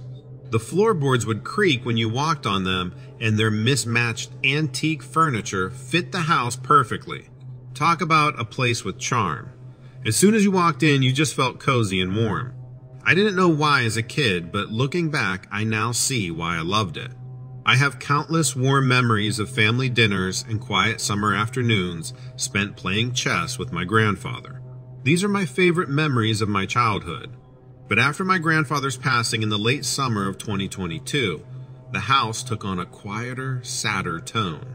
As someone deeply engrossed in the world of academia, teaching philosophy at a university, I wasn't one to readily entertain ideas of the paranormal. So when my grandmother, a lover of paranormal investigation, shows started reporting peculiar events in the house, I initially wrote them off as her grief playing tricks on her mind. But her insistence and the uncanny specificity of the details eventually drew my curiosity. I had flown back home to spend some time with her, and one morning she pointed to a necklace hanging perfectly untangled on her jewelry stand. She told me she had left it in a tangled mess on her nightstand the night before. The necklace's transformation was inexplicable, but that wasn't even the strangest part. The strangest part was my grandfather had a habit of untangling my grandmother's necklaces, a leftover hobby from his fishing days. Intrigued by this, I began to explore the house, half expecting to find a logical explanation for this strange occurrence. My search, however, yielded no signs of intrusion. The house remained as secure as ever. The necklace incident wasn't a one-off. Every morning for a week, my grandmother would find another item that my grandfather used to handle, returned to its proper place, just as he would have left it. His reading glasses on the study table, his garden tools neatly arranged in the shed, and his old fishing rod taken out of storage and propped up in the corner of the living room. Sensing my growing curiosity and wanting to get to the bottom of this, my grandmother introduced me to her circle of paranormal enthusiast friends, one of whom happened to be a well-respected local historian. They were all abuzz with speculations, each more intriguing and fantastical than the last. As the instances of these so-called corrected items increased, so did my desire to solve the mystery. I found myself pulled towards the house more than ever, even avoiding my real work. This wasn't just about a necklace anymore. While I wouldn't exactly call it fear, a strange sense of trepidation started to creep into me. I felt a pervasive sense of being watched. Yet, instead of feeling threatened, I found myself curious about this potential communication from beyond the grave. While there was no imminent danger or threat of physical harm, the emotional turmoil started to take a toll on both me and my grandmother. The once cherished home was now in a constant state of mystery. My intellectual curiosity piqued. I dove into hours of research. I read everything I could find about spectral visitations, hauntings, and paranormal events, often enlisting the help of my grandmother's historian friend. After poring over numerous accounts and theories, I finally stumbled upon a term that seemed to fit our situation post-mortem visitation, a supposed phenomenon where the spirits of the deceased communicate with the living. According to the research, post-mortem visitations were said to occur when the departed spirit wanted to convey a message or reassure their loved ones. In our case, the reorganization of my grandfather's belongings might have been his way of saying goodbye, or simply letting us know he was at peace. In the end, the explanation was comforting in its own bizarre way. We chose to believe it was my grandfather reaching out to us from the other side, tying up loose ends before moving on. At least this gave us closure. With time, the peculiar events slowly ceased. Our daily routine returned to normal, albeit a new kind of normal marked by sense of peace. As someone who started off as a skeptic, the experience turned my previously rigid perceptions on their head. It reinforced the idea that there's so much we don't understand about the world, and sometimes the answers we seek might not be found in textbooks or lectures, but in the inexplicable and the unordinary. This episode left a mark on both me and my grandmother. We grew closer, bound by a shared secret, so to speak. Despite the initial unease, this encounter of the unknown brought closure and peace to our grieving family. I'm still a philosophy professor and a logical thinker, but I approach my world with a little more wonder now. I've learned to appreciate the unexplainable, the magic in the mundane, and maybe the next time something inexplicably strange happens, instead of dismissing it outright, I might just try untangling the mystery one more time.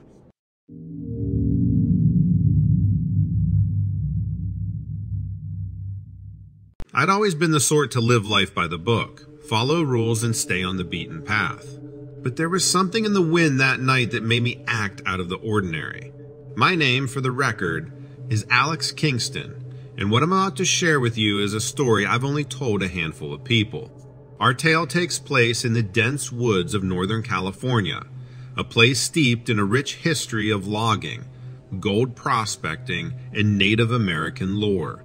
There's a wildness to the forest there that gets under your skin, a sense of solitude that can make you feel both impossibly small and profoundly significant, and, at times, incredibly vulnerable. I was there a few years back in July hoping to capture some of the untouched beauty of the area with my camera. The timing of my visit was purposeful because the rich greenery and lively wildlife were at their peak. The days were hot, but the nights cooled to a comfortable chill that was perfect for stargazing and camping. Upon my arrival, I remember marveling at the towering sequoia and redwood trees that loomed above me, their bark a patchwork of browns and reds that blended seamlessly into the canopy. The undergrowth was lush, humming with the rustle of unseen creatures. The sense of isolation was both intoxicating and a tad unsettling. Little did I know just how much it would be the latter. The evening started off as any other. I set up camp, started a fire, and cooked a humble meal. The quiet hum of the forest was occasionally broken by the whooping calls of some unseen animal, a sound I attributed to the local fauna. However, as the hours crawled on, I realized the noise was growing louder, closer. That's when I first caught a whiff of it.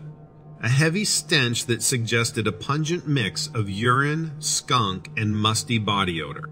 My heart pounded in my chest, a primal part of my brain recognizing this as a warning. Something was out there. The crackling of the fire seemed to dim, the surrounding darkness feeling heavier as I spotted something large moving just beyond the light of my camp. The creature was enormous, standing at least 9 feet tall with broad shoulders and a chest that rippled with unseen power. It made no attempts to conceal itself, appearing nonchalant yet alert. The moonlight highlighted its coat, a shifting palette of brown, dark brown, and hints of reddish fur. The sight of it caused a cold fear to trickle down my spine. Its face was unique beyond belief. Its black eyes shone from a distinctly ape-like face that was devoid of hair and crowned with a conical head. It watched me as I listened to a low growl rumbling from its throat, a sound as chilling as it was mesmerizing. A silent standoff ensued, my breath coming in shallow gasps as I struggled to comprehend what I was seeing.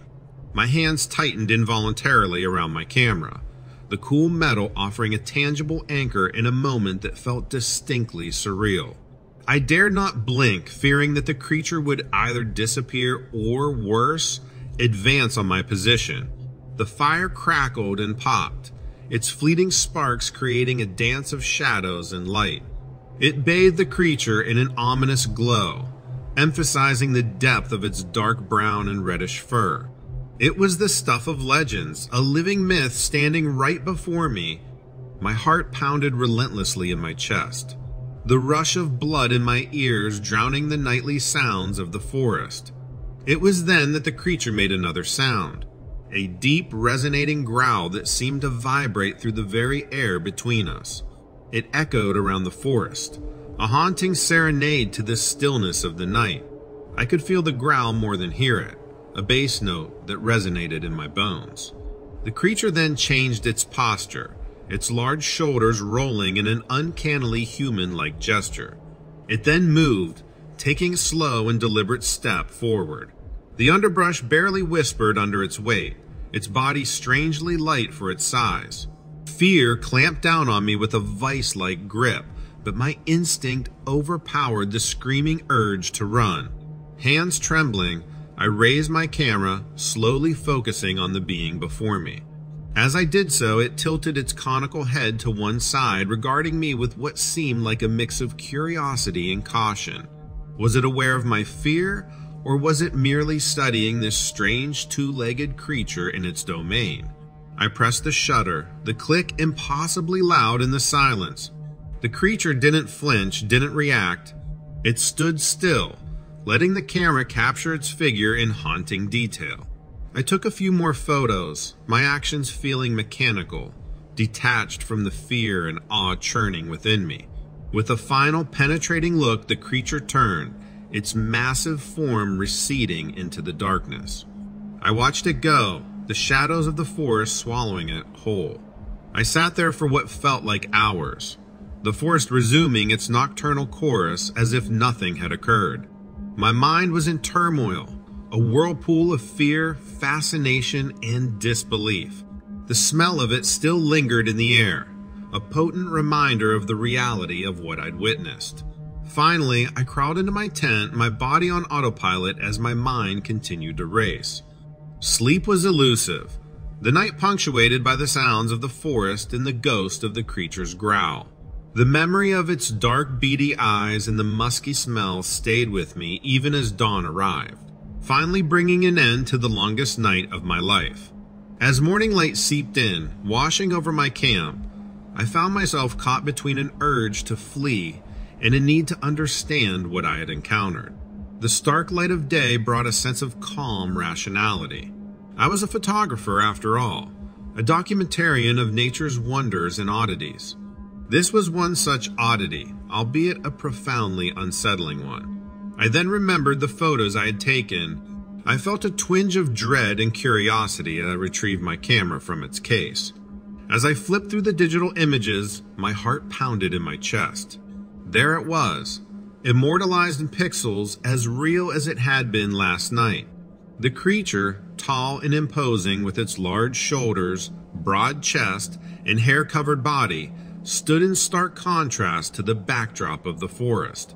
Its beady eyes seemed to bore into mine, even from the screen. Next, I ventured towards the spot where the creature had stood. The smell was still there, faint but distinct. Upon closer inspection, I found footprints imprinted on the forest floor, a tangible proof of the creature's existence. They were large and oddly shaped. With every piece of evidence, the encounter felt increasingly real, escalating from an experience of fear to a potential discovery. I spent the day documenting, taking photos of the footprints, of the area, ensuring that I had captured every possible piece of evidence of my encounter. That night, I decided to stay again. I won't pretend I wasn't scared. The fear gnawed at my insides. Yet, a strange resolve had settled within me. Maybe it was the need to validate my experience, or perhaps the adventurous part of me wanted a second encounter, another chance to document this incredible creature. But the creature did not return. The night was just a night filled with the usual sounds and scents of the wilderness. In the morning, I left the woods behind, returning to civilization with a story that was hard to believe, even for myself. In the weeks following my encounter, I spent countless hours poring over my photos, researching online, and consulting experts in cryptozoology. There were no clear answers, only theories and similar accounts from others who claimed to have seen the same creature, calling it Bigfoot Sasquatch, the wild man of the woods. While my encounter was a singular event, it has led to a lifetime pursuit of truth, an unending quest to shine a light on the unknown. I may never fully understand what happened that night in the woods of Northern California, but I will forever remain a seeker of the unexplained, driven by the memory of my encounter with the unknown.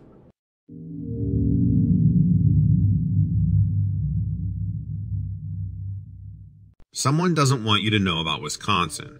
They don't want any of us to know. In fact, I only have this information because I was there on the first day.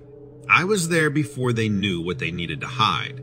In the late 2010s, there was a nuclear leak that bled right into the Mississippi River.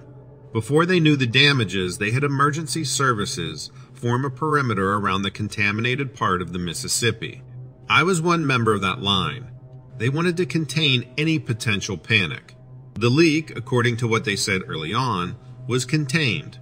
There wasn't any radiation in the earth or on the wind. They made it sound safe. It was strange to all of us who were on the perimeter when they said those things. Strange because only afterwards did they begin to test the water. They came out with their handheld radiation detectors and various instruments that could be plunged into the waters. They were dressed a lot more safely than we were. That was alarming too.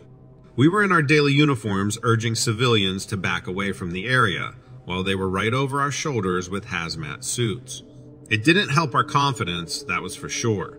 It did help encourage people to give the emergency dividers a wide berth. Within 2 hours, they were pulling stuff out of the river. They cast a net and were dragging up every type of fish that they could. We didn't know why and we didn't ask. Every time they did something new, we broke out into another fresh sweat. After the tests and the fishing net, they started to back off.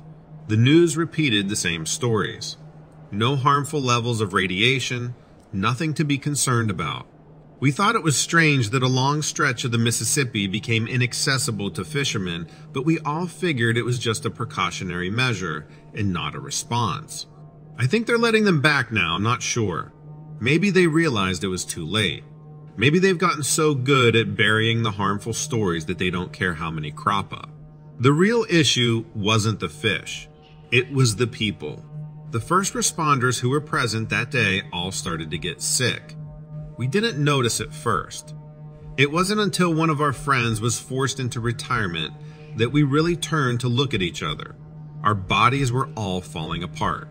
We didn't know if it was due to exposure or bad luck or something else in the Wisconsin air, but we were determined to find out. We started sneaking back to the Mississippi. We started examining the wildlife there. The reactor had been demolished for months by then. We figured there wouldn't be any additional risks to people in our position. We found horrible things in that water. There weren't tons of them, of course. It turns out that animals can deal with nuclear radiation a lot better than human beings. But there were mutations, abnormal growths. We took what we could and tried to pull some strings at Fish and Game. They turned us down, and actually they turned us in. Soon the police were knocking at our doors, writing every fine and citation that they could. They told us it would be worse if we went back. So of course we went back. This time we followed the river until we could safely cut onto the lot of the decommissioned nuclear plant. We wanted to see the reactor for ourselves. We wanted to know for sure if it had been removed or destroyed. Even if we couldn't save ourselves, at least we could relax knowing that the same situation wouldn't happen again in the future. We wanted to know if our friends and our families were safe. We didn't make it to the reactor. In hindsight, of course we didn't make it there. They probably had eyes all over that plant. That doesn't mean we didn't see anything though. Inside the plant, there were tents set up like medical wards, triage units. We knew right away that they didn't belong. There weren't any reported injuries from inside the plant, not during our accident or during any other. It was clear that something had happened though. The beds were stained. There were bandages and medical supplies, bags of saline and other fluids scattered all over the interior. They were trying to treat something in there. Someone or something had been hurt. We asked each other if it was possible that there were other mutations. If there could be strange creatures living the plant even now. With the fish so fresh on our minds, it was easy to imagine. We didn't get our answer. Local police stormed the building and dragged us out. Back at the police station, we saw a few men in suits barking orders at the locals. FBI, we guessed, but we never had the chance to ask for identification. We expected jail time, prison maybe. We were surprised when all we got was another warning. They sent us home. Slowly but surely, our illness is ensuring that we keep quiet. The fewer of us there are to corroborate the story, the more it seems like the delusions of a sick man or woman. We've been brushed aside, dismissed in every possible way. A lot of people refuse to believe that a nuclear plant shut down in the 80s could still have leaked something into the environment. They won't travel there though. No one will, and no one should. It isn't safe in the Mississippi River and isn't safe in Wisconsin. If there was ever a chance of the truth getting out, then maybe I could put this to rest. Maybe I wouldn't feel so guilty all the time. Maybe I wouldn't feel this responsibility that is urging me to share a story that no one believes. Unfortunately, there is no chance. The truth will never see the light of day. It's going to be buried with me.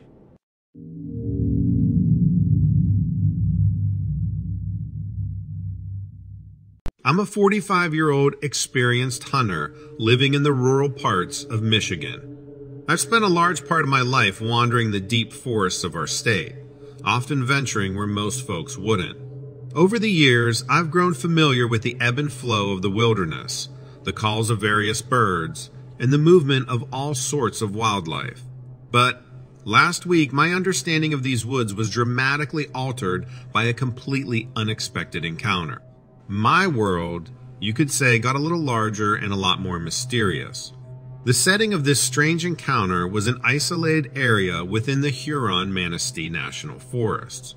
It's a dense woodland stretch that sprawls over a vast area of northern Michigan. Most of it is untouched by human presence, miles and miles of thickets, ridges, and clear streams. The spot I chose is a good 2-hour hike from the nearest trail. It's a place that sees more wildlife than humans. A place where you can still find signs of bears, wolves, and deer. A spot that, up until now, I considered my secret sanctuary a personal escape from the noise and rush of everyday life. Little did I know that I was not the only one who considered this spot special. On the third day, around dusk, I was setting up a trail camera near a deer path I had discovered.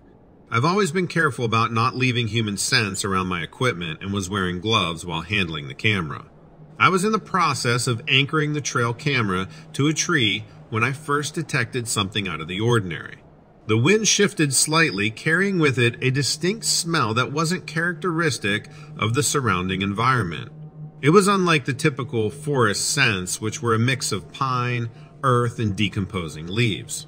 This was something more pungent, more animalistic.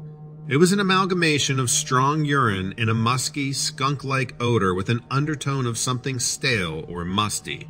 Despite having had close encounters with a variety of animals over my years of hunting and hiking, this was an entirely new scent. It wasn't the damp smell of a deer or the acrid scent of a bear. It was something unfamiliar, and its intensity suggested that the source was not far off.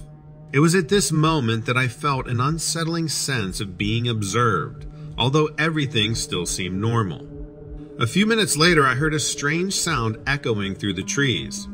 It wasn't a sound I could immediately recognize, a sort of whooping noise followed by a loud yelp. Suddenly, out of the corner of my eye, I saw a massive figure nearly 9 feet tall with broad shoulders and a large chest.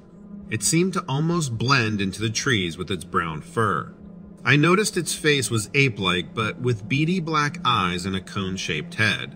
The moment was a surreal blend of fascination and fear. As I observed this unknown creature, there was an overpowering sense of being in the presence of something profoundly different. Despite my initial fear, I found myself captivated by its sheer size and unique appearance. The creature moved with a surprising fluidity, its broad shoulders rolling with each step, its chest heaving slightly, its brown hair varying in shades from dark to light, and even tinged with red in places, covered its large body, rippling with its movements. It was almost as if it was a part of the forest I watched, hidden behind the foliage. There was awe at its size, curiosity about its behavior, and an underlying feeling of fear. The latter was not just because I was in the presence of an unidentified creature, but also because of its apparent intelligence. Its beady black eyes scanned the environment with an attentiveness and a depth that suggested not just primal instinct, but conscious thought. I felt a reminder of a time when humans weren't necessarily at the top of the food chain. With each passing second, I was becoming more and more aware of my vulnerability. And yet I couldn't bring myself to move. I was caught in a strange standoff, observing a creature that I had no reference for in my decades of wilderness experience. Suddenly, it made a strange noise with its mouth, as if annoyed or dissatisfied with whatever it had been looking for. The sound was so loud and visceral. With that, it turned and ambled off into the woods. After it was gone, I remained there for at least an hour before I was able to move again. I packed up my camera and hurried back to my camp. My mind was racing. Since that day, I've returned to the spot several times but haven't seen any sign of the creature. I hope this account is useful, Donovan. I can only share what I experienced. I'm hoping you and everyone else out there can help me understand more.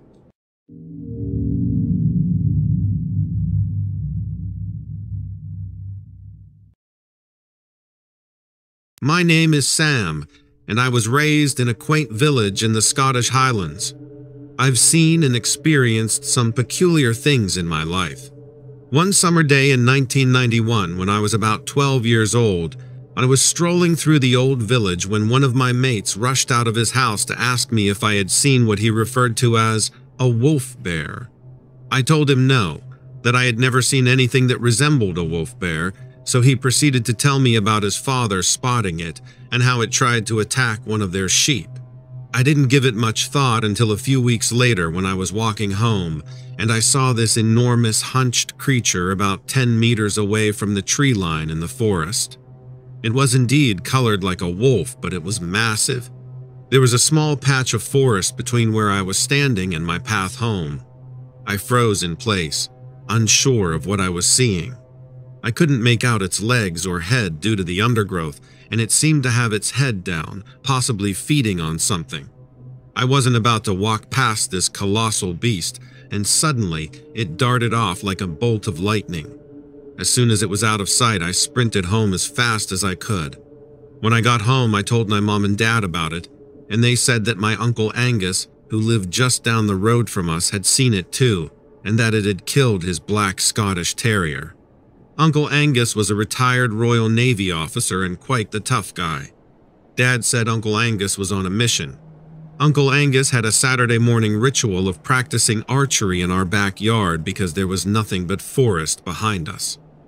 Every Saturday, as soon as I finished breakfast, I would rush out the back door to go down to where he was shooting arrows, hoping they would let me try one.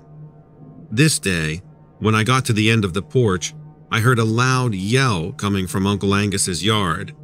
My dad shouted for me to get in the house. I didn't know what was happening, but I was already about 10 meters off the back porch watching Uncle Angus run down the hill yelling, "I got that beast right in the eye." My dad, a former Royal Marine, didn't mess around much when he told me to do something. He called my name again and told me to get back inside the house. I walked back up on the porch and Mom walked out with me. We watched Uncle Angus walk down from his yard to the road and stop maybe 20 feet from whatever he shot. My dad walked towards the feed pile that Uncle Angus had set up to trap this creature, and he stopped maybe 30 feet away. My dad asked Uncle Angus what he had shot, and Uncle Angus said, "I have no bloody clue what that is. It's hideous." Dad turned around and saw me and Mom on the porch and told us to get back in the house because we didn't need to be any part of what was going on. Mom ushered me back in the house as we waited for Dad to return from whatever he and Uncle Angus were doing. So my dad returns about 3 hours later, and he was not acting his usual self. I asked him what Uncle Angus shot, and he told me Uncle Angus didn't shoot anything and not to ever mention it again. I spent a lot of time over at Uncle Angus's because he just lived down the road. So I asked him what he shot, and he said he didn't know what I was talking about. But when I got home, I got a scolding for asking him, and my dad told me to forget anything to do with that day. A couple of years later, I got into some serious camping in those woods, and we would always hear bizarre sounds. Sometimes it was like a lamb bleating, and other times it sounded like a woman wailing, but it scared the daylights out of me and my mates. We left the woods more than once because of those noises, and my dad said it was just foxes and they wouldn't harm anything. So one night, me and one of my childhood friends were camping out maybe a half a mile back in the woods in a high spot above a creek that was maybe 150 meters away. We heard that eerie lamb bleating sound coming up the hill towards where we were at. It was really cold that night because we only camped out in the winter, but we had heavy-duty military sleeping bags. We had a good-sized fire built, and I had my dad's bolt-action .22 rifle with me, and I figured if something came up on the campsite, I was just going to shoot it. I turned around to look at my friend, and he was building all these little fires all around his sleeping bag. I asked him what the hell he was doing and if he heard those sounds. He said yeah, he heard them, and they were going to have to run through fire to get to him. I told him he was a fool, and I turned back around towards the fire. I saw 2 large tall ears and 2 large eyes, and I did not hesitate to shoot. To say my reflexes kicked into overdrive is an understatement because I was 50 meters away before my friend had a chance to sit up. He yelled for me to wait for him as he ran through the woods to catch me. I didn't even bother to bring a flashlight because I figured if something was crazy enough to come up on the fire, I didn't want any part of it. We came out of the woods about 100 meters from my back porch, and Dad was on the porch waiting for us, wanting to know why I discharged my gun in the middle of the night. I told him a fox had come up on the campfire, and he started laughing. All of a sudden, you could hear the loud lamb bleating sound right on top of where we were camping. I looked up at my dad, and he had a seriously concerned look on his face, which was not common for my dad. He told us to go down in the basement and spend the rest of the night. We went back to get our camping stuff the next morning, and nothing was disturbed. We didn't hear any strange sounds or anything, so we got our stuff and left. The thing about what I shot at is this.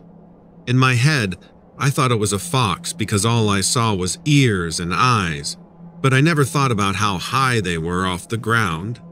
The eyes had to be at least 3 feet high, and that's no fox. I did not realize this until I heard so many different stories about the wolf bear. As the years went by and my Uncle Angus passed away, my dad and I spent a lot of time together. I had already moved out on my own for a couple of years. My dad would call me at least twice a week, if not more, just to go for a drive or to get something to eat or go for a milkshake. We were pretty close. One day we were driving and talking about Uncle Angus and how eccentric he was. We were laughing at some of the wild things he did throughout the years, and I remembered him shooting what we called the wolf bear. I asked Dad about it, and he pulled off the side of the road the second I questioned him about it.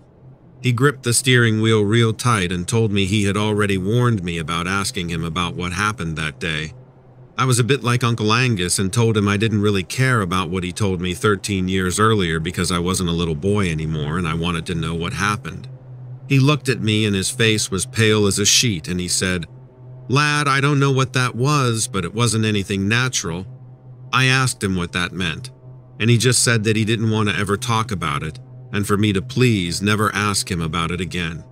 My dad was fearless, but this had him scared. After listening to hundreds of different wolf bear stories over the years, I believe what my uncle killed and he and my dad buried was probably one of those wolf-type bear men. All I know is what I experienced, and it was exceptionally strange. In the years since then, all the land behind where I grew up was developed, and we never heard those eerie cries or wails anymore. That's my story, and I'm sticking to it. Do what you will with it. I know it's not typical, but what is typical when dealing with a possible cryptid?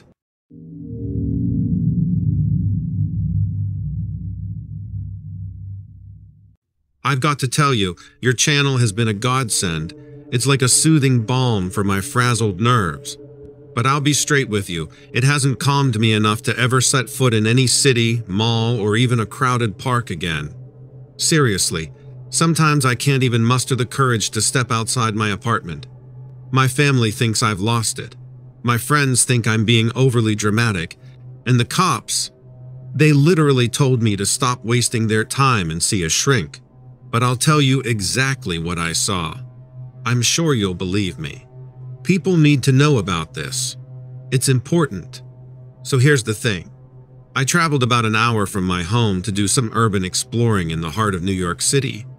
I'm not big on city life or anything, but I recently lost my job. I just wanted a change of scenery, maybe even some cool cityscape shots for my Instagram. A little adventure, you know?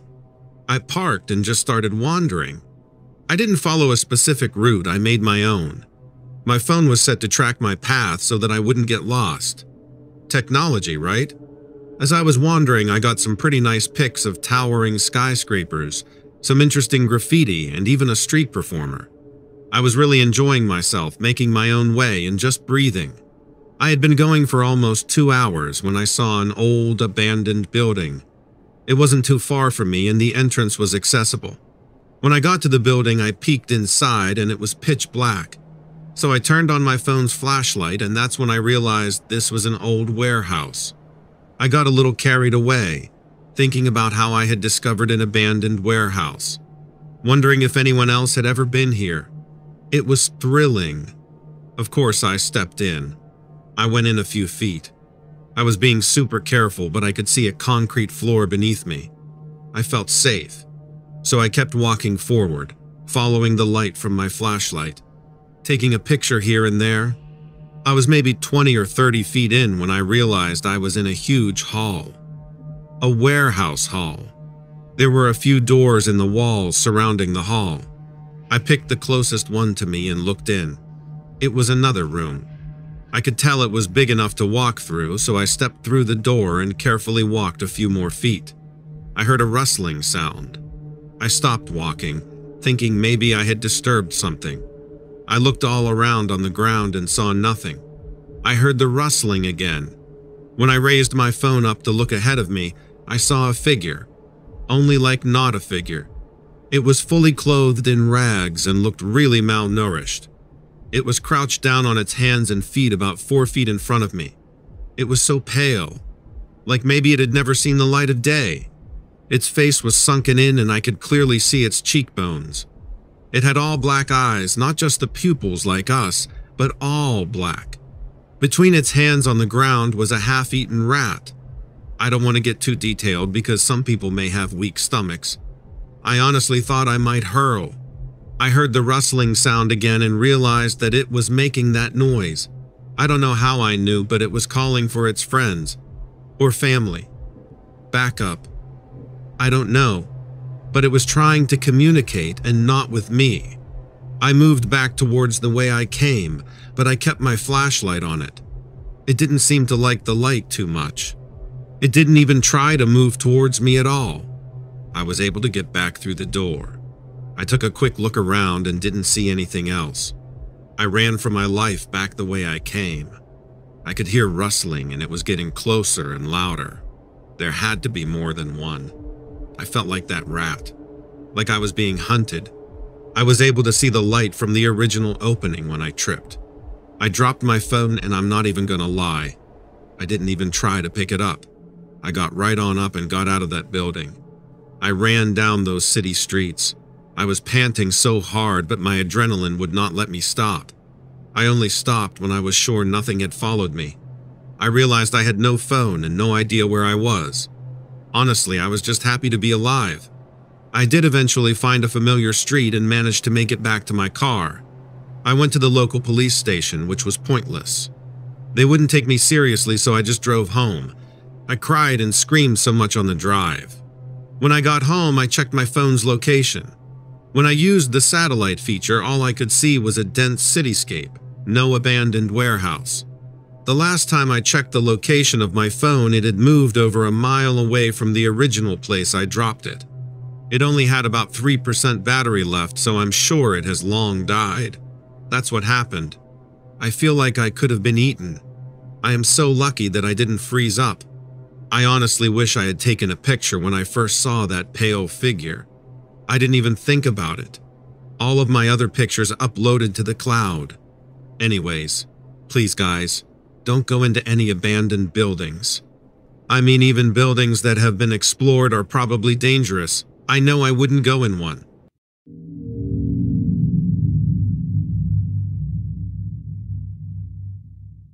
In the heart of the bustling city, I had an encounter that forever altered my perception of urban life. I was around 13 or 14 at the time, living in a high-rise apartment in New York City.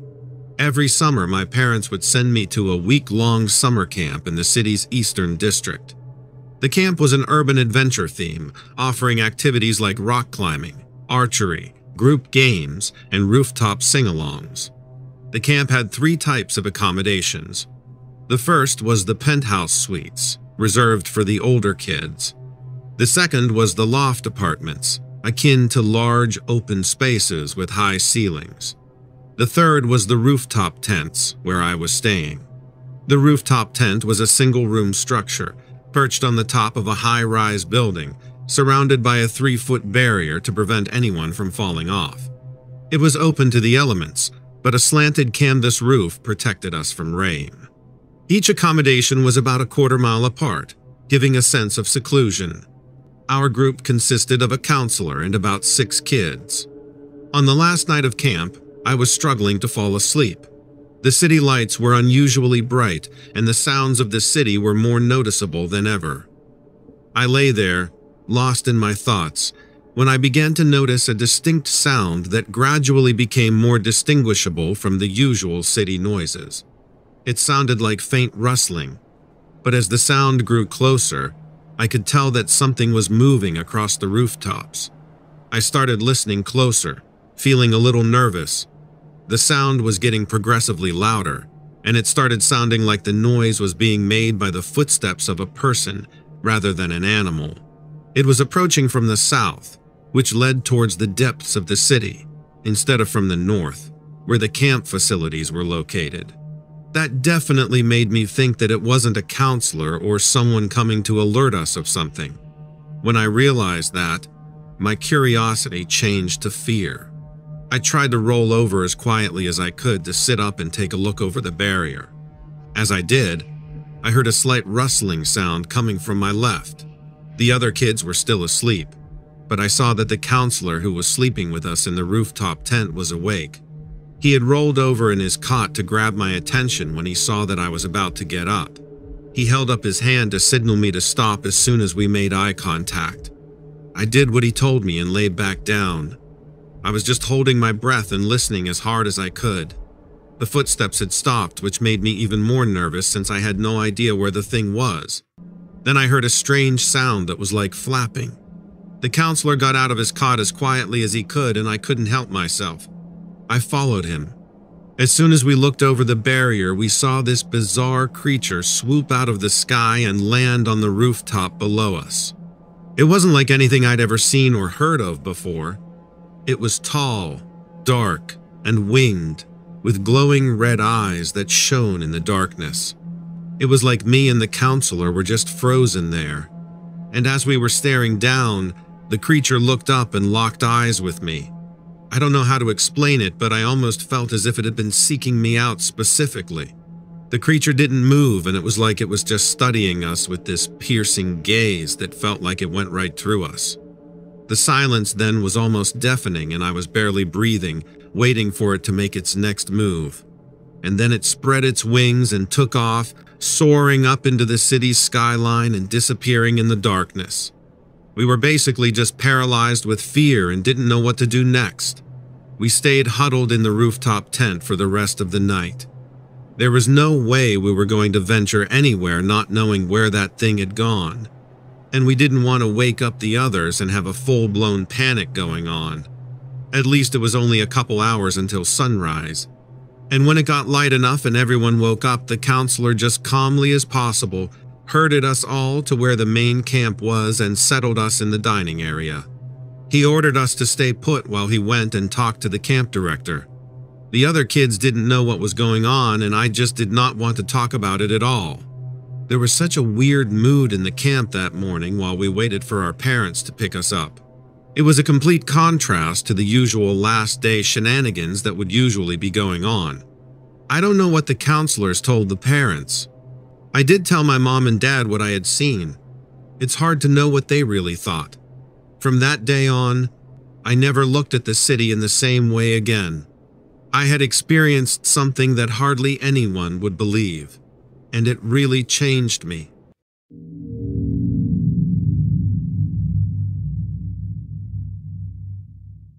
This was a few summers back when I had gone to visit my cousin's place. We lived in a quaint village in southern Spain. My cousin had just learned to ride a bike, but his father had already confiscated it for not adhering to some rule.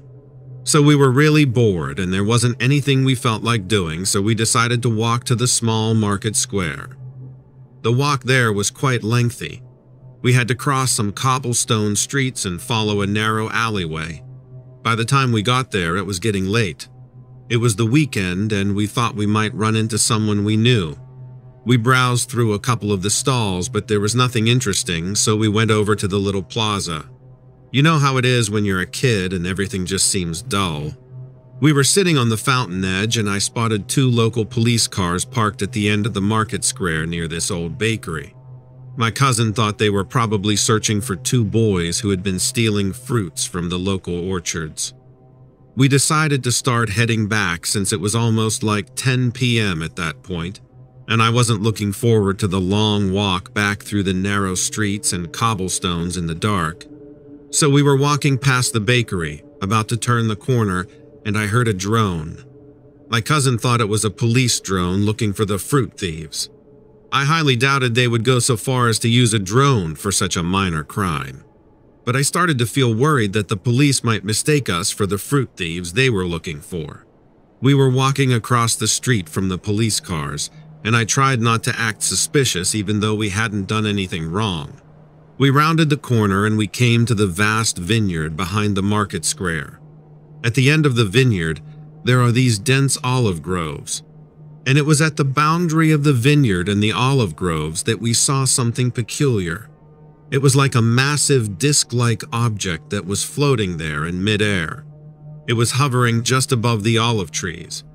It's kind of hard to describe it accurately, but it was like two discs stacked on top of each other, with the upper one slightly extending to the right and the lower one to the left. Both ends had these blue lights that were glowing and pulsing.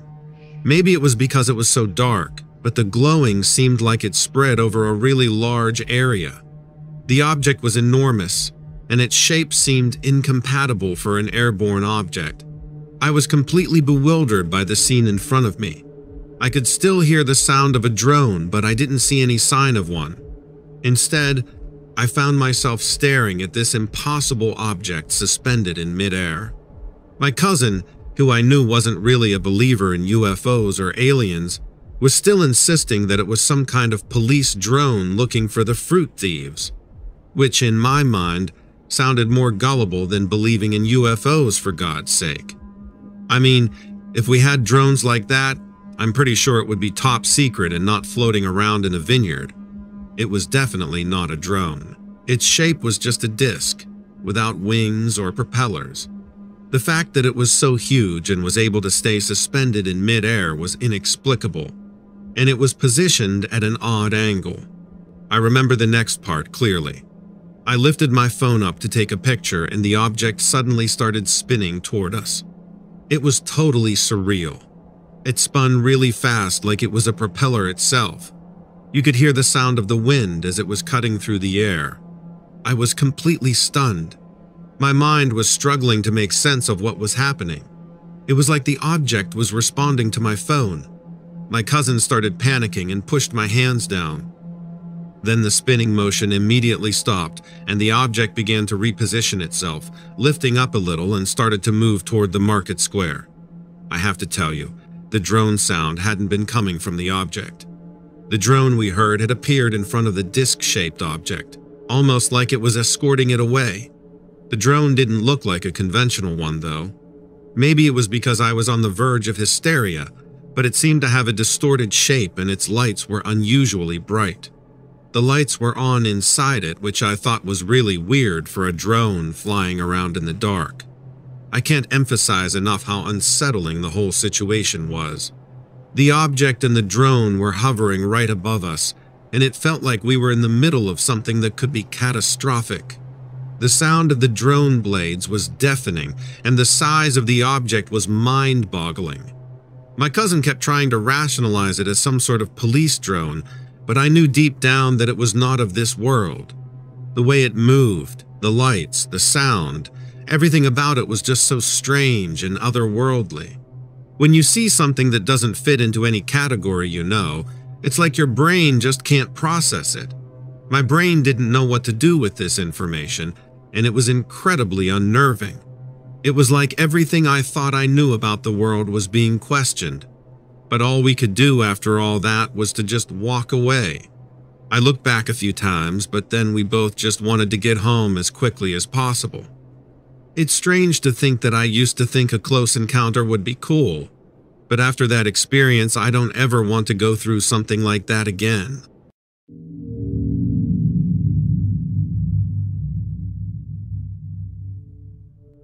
Benny and I, we were both working this boring corporate job. Then came 2019, the year that recession hit. We were both laid off, just like that. We didn't have any major obligations, and we thought, why not take this opportunity to do something we've always wanted to do? So we decided to go on a road trip. The classic American road trip. Route 66, the whole shebang. We packed up Benny's old truck with enough food and camping gear for 2 weeks. We started our journey from Chicago, looking forward to exploring the open road. It was exhilarating, escaping from the corporate jungle to the actual wilderness. 3 days into our journey, we decided to camp for the night in Oklahoma. We found a cozy spot next to a lake, set up our tent, and started a fire. We even caught a few fish from the lake and roasted them over the fire. I gotta tell you, those were some of the best tasting fish I've ever had. The night was calm, and there was a slight breeze. We got into our tent and crashed. But around midnight, we heard something. Something weird. It sounded like something, or someone, was outside our tent. And trust me, it didn't sound like any animal we knew. Benny, brave as always, wanted to go out and check. I told him to hold up. Maybe whatever it was would just go away. But the noise kept getting louder and closer. Then we did it. We unzipped the tent just a crack to peek outside. And what we saw, man, it was like something out of a horror movie. This hulking, hairy figure was moving around our campfire. It was on 2 legs like a man, but it was no man. It was at least 7 feet tall. We were frozen with fear. We sat there, barely breathing, thinking this was it. We were in deep trouble. This creature, it had these glowing red eyes, and its face looked like something out of a nightmare. It let out a loud, guttural growl that sent chills down our spines. Benny, he had brought this flare gun for emergencies. He grabbed it and fired a shot into the sky. The creature let out a deafening howl and bolted into the darkness. We didn't sleep a wink that night. As soon as dawn broke, we packed up and got the hell out of there. We didn't stop driving until we reached a small town. We went straight to a diner, ordered a ton of food, and over a cup of coffee, we talked about what we'd seen. The locals overheard us, and they didn't seem surprised. Some of them even started arguing about the local legends of a beast in the woods. Benny and I thought about reporting it, but decided against it.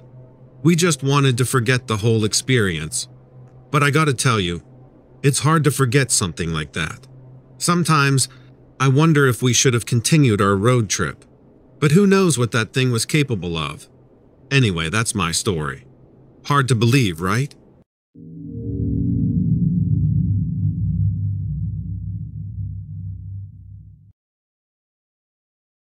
In 2003, Ted and his 19-year-old son had a very bizarre experience that they couldn't quite explain. The morning started like any other on a beautiful April day in Pennsylvania. Ted and his son set off around the Blue Mountain Lakes area, hoping to spend the day together fishing. One thing that Ted noticed immediately upon getting out of the car was a strange odor in the air. It was stinky, reminding him of a cross between a carcass and a rotten egg. However, the sky was clear with no indication of incoming bad weather. They spent the morning there but didn't catch much. They both thought that maybe it was because they had not brought their lucky fishing rods. Throughout the time they fished, they couldn't shake the feeling that something was off. Ted's son, whose name Ted never revealed, admitted that he had been uncomfortable the entire time too. Often Ted would hear a loud ringing noise coming from the distance that seemed to almost infiltrate his eardrum and brain. He also noted that the area was generally a popular fishing spot and was shocked to see barely anyone else around. Yet at first he didn't connect this to any of the events that occurred that day. After a few more hours, they decided to pack up and head home. As Ted started the car, he noticed that it was running extremely rough, like something was wrong with the engine. There were no warning lights on, so he just shrugged it off as one of those things that sometimes happen with cars. After driving for a few miles, the car seemed fine. As he was getting ready to make a turn, his son said they were being followed. Ted looked in the rearview mirror and saw a large black SUV. After driving for a few more moments, his son began to panic. "Dad, I think they're following us," he told Ted. Upon another glance at the rearview mirror, sure enough, the SUV was still there. Ted then took a few more random turns through a neighborhood, went through some side streets, but the SUV was still there. Realizing something was very wrong, Ted pulled over into an empty parking lot. The black SUV followed, slowly drove up into the parking lot, parked, and just sat there. Ted and his son were freaking out. Ted quickly began reaching for his firearm near his seat, fearing that something bad was going to happen. His 19-year-old son was now ridden with anxiety. After what felt like an eternity, two men in suits exited the SUV and approached Ted's driver's side window. Ted described these men's odd and erratic behavior. They looked pretty ordinary, but he wondered if they were part of some mafia. They began asking Ted really strange questions and noted that he had been spending too much time at the lake. Ted, feeling threatened and annoyed with the relentless questions, demanded to know who they were. The men smirked and told Ted to have a nice day, and that they'll be watching. Just like that, they got back in the SUV, pulled off onto the main road, and disappeared. Shortly after this, Ted began finding letters in his mailbox with no return address. The letters appeared strange and seemed to be written in some code. Much of it appeared gibberish, but there were sentences like, "We are watching you and you spend too much time around Blue Mountain Lake," and others like, "We were sent to monitor what you know." After receiving a handful of these letters over the following month, Ted reported it to the police. The police were not sure what to make of the letters, and after that, it seemingly stopped altogether. Ted has no idea, even to this day, what they were trying to hide at the Blue Mountain Fishing Lakes area. He wonders if there's a direct correlation between the unsettling feeling and strange odor that he and his son experienced on that day, and what would happen later on. Whoever these people were, they seemed to know that he had spent time here and were trying to drive him away from the area actively. This story is incredibly strange, and personally, I'm not sure what to make of it myself. It does sound reminiscent of a Men in Black story where an individual is accosted for information, but also different at the same time. If this was potentially a Men in Black situation, what is it that Ted and his son knew that was so threatening to these men? Most importantly, why did they experience the strange phenomena they did when they arrived at the lake that day? What was seen there that day that was so mysterious that these men wanted to hide so much? We have so many questions, but very few answers.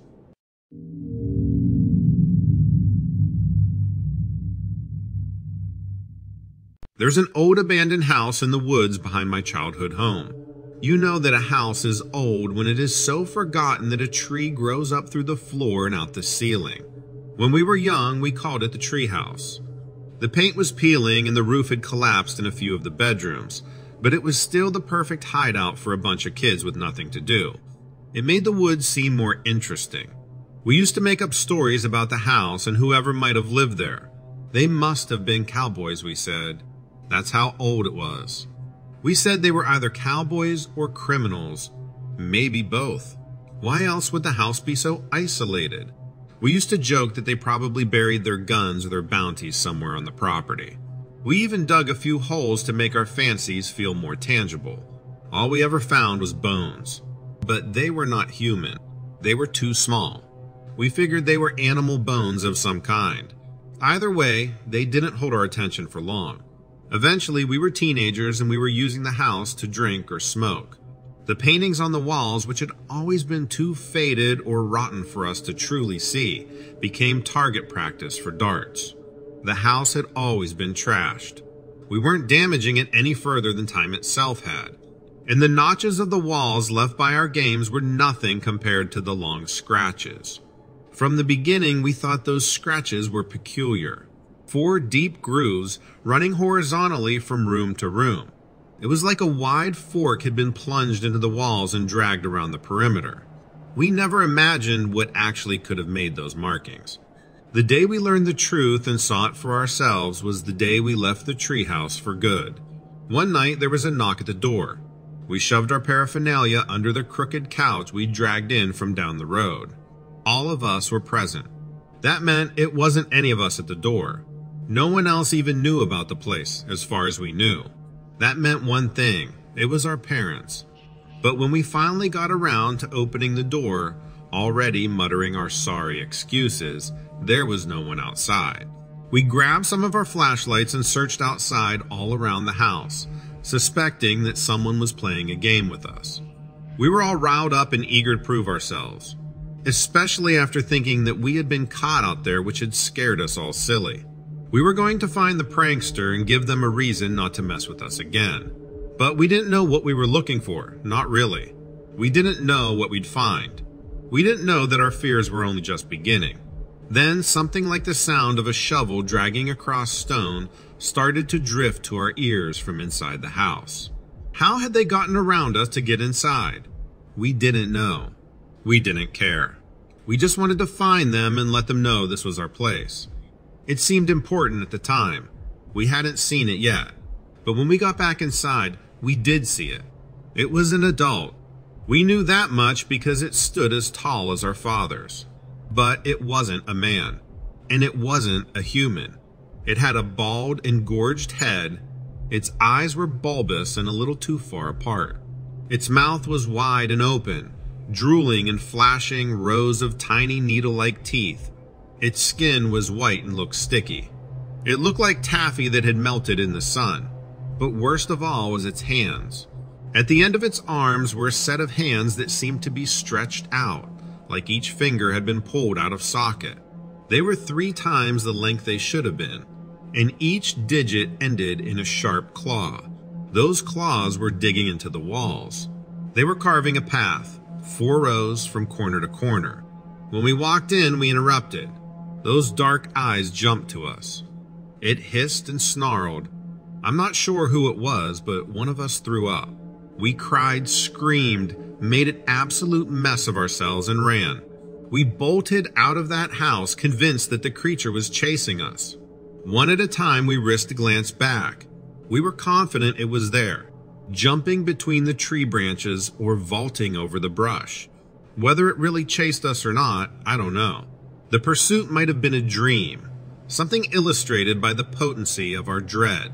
It might have been a survival instinct, a way to convince ourselves to keep running, even after our lungs burned and our legs felt like jelly. But what we saw in the treehouse was most assuredly not a dream. It was real. It was flesh and bone and every type of wickedness. Those wide eyes, those teeth told us everything we needed to know. We were in its home. We had been trespassing for a long time. And if it caught us, we were doomed. They'd find us in pieces. Lucky for us, we were all faster than we looked. We tried to tell our parents. They scolded us for smelling of tobacco and alcohol. They feared that we'd tried something else out there, something that created the illusion of a monster. We were reasonably punished, grounded. Our chores were doubled, but I don't think any of us cared. We were saved, weren't we? They said we couldn't leave the house for months. In the end, the truth is that it was years before I ever wanted to leave the house again.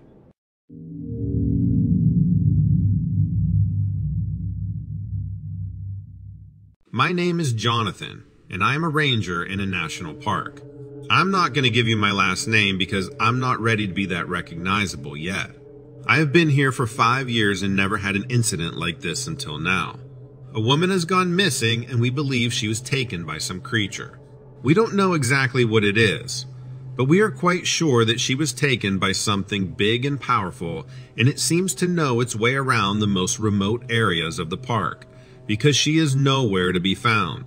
It's been 5 days now, and not a single shred of evidence has been found of her, other than her tent and a few other belongings at her campsite. The reason we don't think it was a human who took her is because there was no evidence of a struggle, and she was just gone. Even her cook set was on the fire looking like she had been cooking when she disappeared. Also, some of her belongings were still at her campsite, so we are convinced she didn't just leave on her own, at least not without meaning to return. We are not telling visitors what happened yet. We've been instructed to just say that she is missing if anyone asks, and ask for their help if they see anything. But I have this urge to go out there and tell people what is really going on. This is so scary. I hope she is okay. I normally wouldn't share the truth with the public like this, basically because we've been told not to, and I can lose my job, but I feel like people should know what really happens here.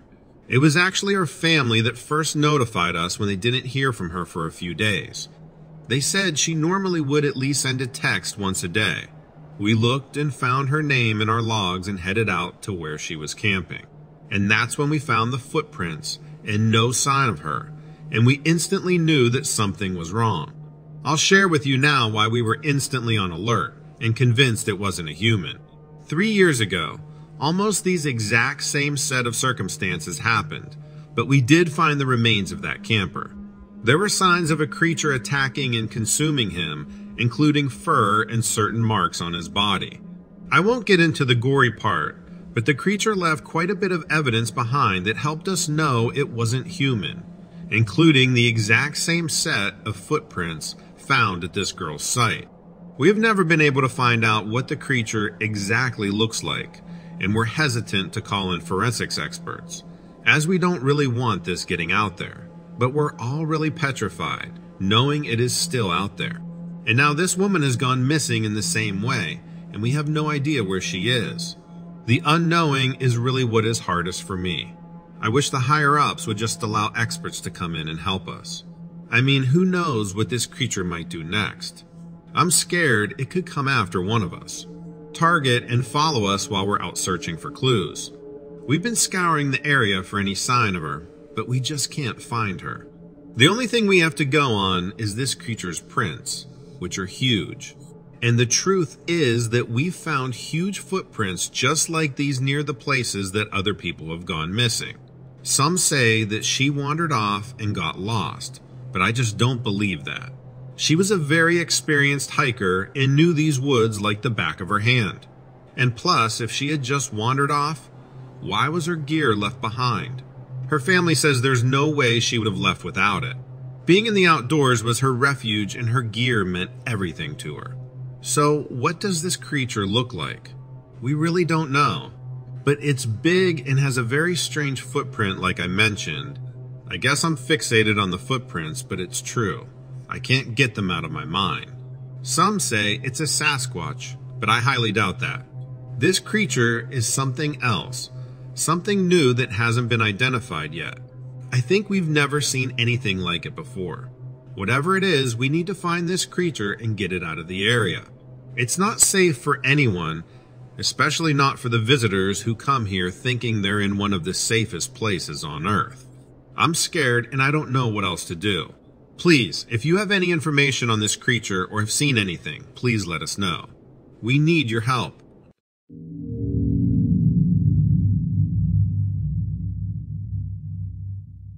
We had this crazy thing happen a few summers ago that I still can't believe happened. We were camping in Arkansas, and two of my friends, Jackson and Billy, along with myself, were planning to meet some other friends near a waterfall that was about a mile away from our site. There was supposed to be a meteor shower, and we thought it might be a good show, especially since there was just a thin crescent moon that night. We were walking through the forest at around 11 p.m., and it was really dark. None of the three of us had a flashlight because, to be honest, it hampers your ability to see well in the dark. But Billy did have a pretty lame headlamp that was too dim to be that useful anyway. While we were walking, Jackson suddenly says he left his pocket knife back at our campsite and wanted to go back and get it since it wasn't that far. He told us he would catch up with us. Billy and I didn't think much of it, even though we were like, why do you even need a pocket knife right now? But Jackson was always weird like that, so we shrugged it off and kept going. Well, Jackson is kind of a jerk, and he actually fibbed to us so that he could sneak ahead and scare the crap out of us, which he succeeded at. He about gave us a heart attack when he jumped out from behind a tree. After we calmed down and roughed him up a bit, we got back on track. But then Jackson had another oh crap moment and realized he hadn't put his food away before leaving our site. He said it made him too paranoid to think of it, just sitting out inviting animals to our site. Plus, he was sure a raccoon was going to get it or something. Billy and I were kind of skeptical and thought he isn't really going to try to pull the same crap twice, is he? Which he was not. So Jackson frantically sprints back toward our site and me and Billy just kept going. After about 10 minutes, we were nearing the waterfall, but the forest got kind of thick and hard to navigate in that particular area. We approached a curve in the trail, and suddenly Billy grabbed my arm and made me stop without saying a word. He shushed me and directed my attention toward the bend, which was maybe 30 feet ahead of us. Just beside the bend, there was an unmistakable outline of a person. They were crouched next to some bushes, giving the impression of hiding, so our immediate assumption was it must be Jackson.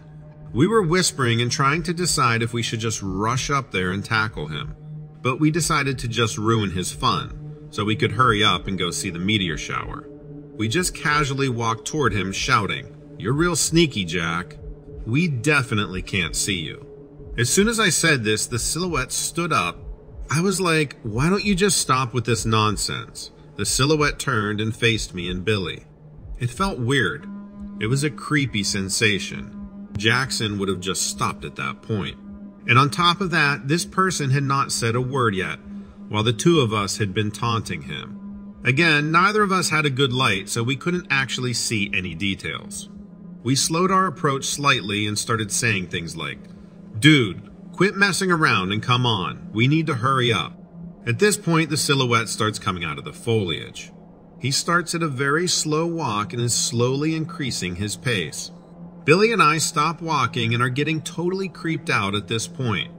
"Jackson, that's you, right?" No response. It starts to pick up its pace to a speed walk. "Jackson, stop it. This isn't funny, dude." It picks its pace up a bit more to a bit of a light jog. We can hear its footsteps, and it's coming right at us. We start to panic. Billy pulls out his pocket knife and is screaming, "Jackson, freaking stop. I have my knife." At that point, the figure had picked up the pace to a full-on sprint. Billy is screaming bloody murder, and I'm frozen in fear. We don't know who or what the hell this thing is. At the last moment, when this figure was within about 10 feet, I realized I had my lighter on me. I pulled it out and flicked it, and nothing. Whatever was coming toward us literally disappeared. We were both in shock. Billy literally had tears running down his face. I was completely frozen and couldn't even react. Billy turns and grabs me screaming, "What the hell was that?" But I had no idea and couldn't even talk because of shock. We just turned around and got the hell out of there. Billy and I literally ran the mile in the dark forest and managed to make it back to our site. Jackson was there asleep on top of his sleeping bag. Me and Billy stayed up most of the night together just trying to stop feeling terrified. To this day, that is the only thing that has ever happened to me that I can't possibly think of any logical explanation. But weeks later, we heard about this legend that told of a Native American man being killed in that area. It tells that he was running from one of his tribe's settlements to another and went past a tribe that they were at war with. Supposedly, his spirit is still running through the forest. Billy and I have talked about it now and then, but we don't really like to. It was one of the scariest and most confusing moments of my life.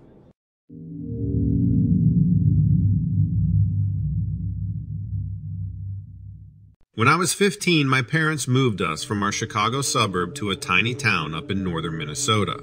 My father had lost his job when the factory shut down, and he had a cousin who offered him work up there. I was obviously less than thrilled to be changing schools partway through high school, but moving to a freezing northern town made it a million times worse. My parents insisted that it was a beautiful area and that with the lakes nearby, there was a ton of outdoor stuff we could do. We moved in June just after we finished the school year. As it turned out, the summer wasn't awful. It was surprisingly hot. My dad's cousin let us use his boat, and we spent a lot of time out on the lake. Dad took us fishing a few times, and we even started playing hockey just to fit in. Then, in the fall, school started.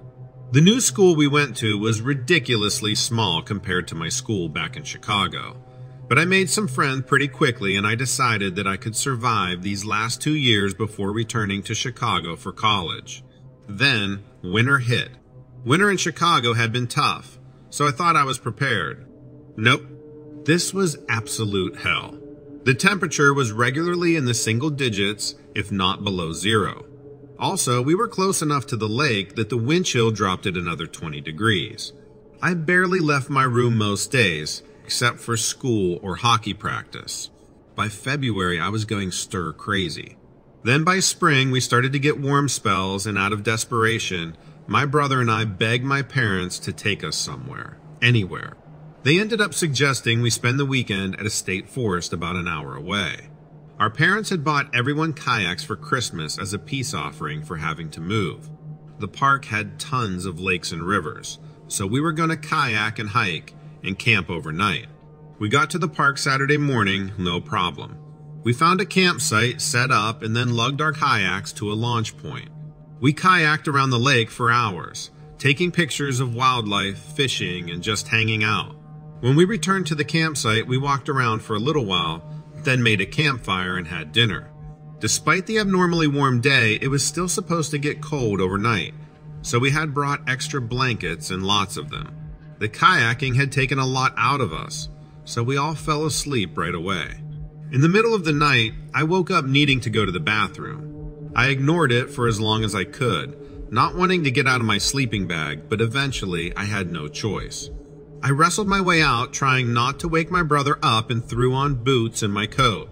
The tents were in a clearing, but there was a small stand of trees maybe 20 yards away, so I headed there. I definitely wasn't going all the way to the campsite bathrooms. I didn't bring a flashlight because the moon was bright enough that I could basically see where I was going, and I wasn't going far anyway. I stepped a few feet into the trees and took care of business. Just as I was finishing up, I heard a sound. Definitely an animal sound. I wasn't scared, just curious. I was still getting used to seeing wildlife everywhere, and I had a running tally of the things I'd seen in the wild lately. I was hoping it was something cool, like an elk or moose, maybe even a wolf, although that probably would totally scare me. I stayed silent, waiting to see what it was. I heard a few more faint sounds but couldn't see anything. I was freezing, so I decided to head back to the tent. Just then I saw something moving between the tree branches. Based on how tall it was, I was sure it was definitely a moose or elk. I thought about trying to wake my family up quietly because I was sure they wouldn't believe me. But I was afraid it would be gone before we could all get back to see it. So I stood still and kept watching. After a minute, I saw a flash of something moving again and heard it getting closer to me. It came out from between a stand of thick evergreen trees. At first, I couldn't figure out what I was seeing. I saw the face first and immediately thought wolf, but the head was way too high. Besides, the face was just wrong. And then out came the rest of it, and I saw its body. It was walking on two legs. It was tall, at least 8 or 9 feet tall. The body wasn't completely human. The arms were too long and it was slightly hunched. The legs were muscular and all 4 limbs ended in claws. The whole body was completely covered in fur. It was dark brown, almost black. The creature stared right at me with glowing amber eyes that were far too intelligent. It opened its mouth and let out a weird half pant, half grunt, letting me see its razor-sharp teeth. That was enough to send me running. I screamed the whole way back to our tents and headed for my parents' tent.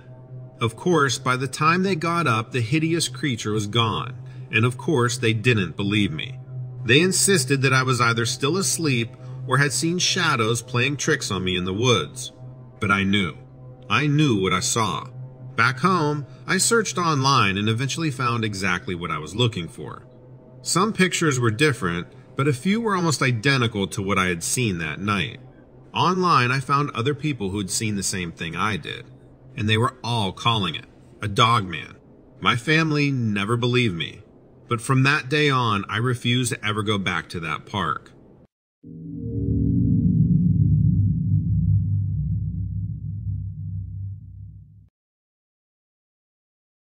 My family used to go camping quite a lot.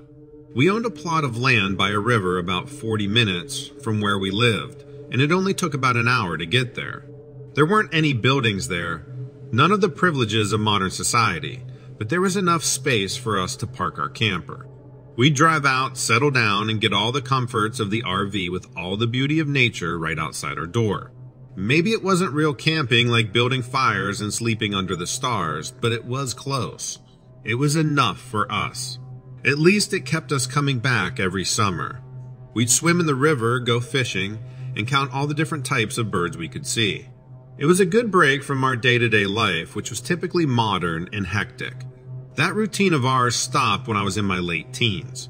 And looking back during all the summers that we spent watching nature, nature never really looked back at us. It never really encroached on the safety felt inside of our camper. But one night when I was 16, nature came knocking, literally knocking. We heard it far away at first, loud and sharp like someone swinging a baseball bat against a tree. We weren't quite asleep yet, not at that time. We didn't think much of it since it sounded so far away. We thought it was odd, laughed off the cold chill. It had sent creeping down our spines and moved on with our night. We thought we heard it again later, closer the second time, but it was so brief, and we were so tired by then that we convinced ourselves it was nothing. We thought we were being paranoid. I guess there's a kind of denial everyone experiences when they think they're in danger. Something couldn't happen out here, right? It couldn't happen to us. We've been coming here for years. We were wrong about all of that. The years we committed to visiting the riverside were about to come to an end. We just didn't know it yet. We woke up to the metal wall of the camper lurching. The sound of groaning heavy metal bending and swaying against its will shook us from our sleep. As we jumped to our feet, we realized one by one that the camper was shaking.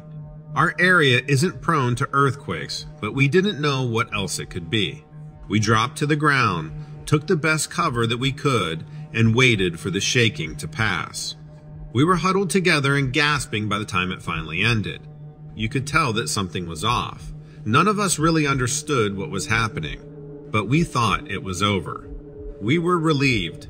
We laughed, climbed off the floor, and decided to stay up a while longer. When we flicked on the interior lights, the knocking came back. This time, it was right outside our door. It was faster, louder. We were so startled that we dropped to the ground again. Before we could look around and ask each other what was happening, the thwacking noises outside ended with a roar. If you've ever been in a zoo and heard a lion roar from inside its enclosure, you know the sound? Deep and primal. This roar droned on and melted into a high-pitched cackle. The thing outside, whatever it was, laughed at us and then went quiet again. What were we supposed to do? We hadn't come out here prepared to face anything like this. We decided on the most logical thing. We were going to leave. That's exactly what we did, or it's what we attempted to do. While my father tried to calm us down by explaining that we were all safe inside the RV, my mother jumped into the driver's seat. We were lucky. We had the option of driving right out of the lion's den. The engine turned and the headlights came on, and suddenly we saw it. It looked like a man was standing between the clearing where we parked our vehicle and the perimeter of trees that surrounded us. I could have climbed onto my dad's shoulders and the thing still would have been taller than us. It was the biggest living thing I'd ever seen. It was covered in hair. It was hard to make out its exact musculature because as the lights turned on, the beast was in motion. It roared again, more of a grunt this time, and hurled a massive stone with both of its hands straight for our windshield. It shattered the glass and crashed into the empty passenger seat. My mother was shrieking as she shifted the RV into reverse and began to pull out of the lot. The creature ran toward us, remaining upright on two legs while its long arms swung just above the ground. It was fast, too. It was closing in. My father tried to discourage the thing by throwing random items out through the hole where the windshield used to be. Our stew pot collided with its chest and slowed the creature down just enough. Our tires gripped the road and suddenly we were faster than that monster. We were able to put the campsite in our rear view and gradually the giant creature faded out of existence. None of us said much on drive home. We sold that piece of land. We never went camping again. And we only ever spoke of the creature a few years later after some of us had been drinking. It's a secret that my family has kept. We know if we shared too much with too many of the wrong people, our reputation would be ruined. None of us wants to be the laughingstock of our community. I'm sure you understand. That doesn't diminish the truth though. That doesn't change what we saw or what we survived. This isn't necessarily a warning or even a request. If you know what that thing was, I don't care to learn its name. I just thought I'd let you know. If you've seen something and you've kept it a secret, you're not alone out there. We all get it. Some things just have to be kept quiet.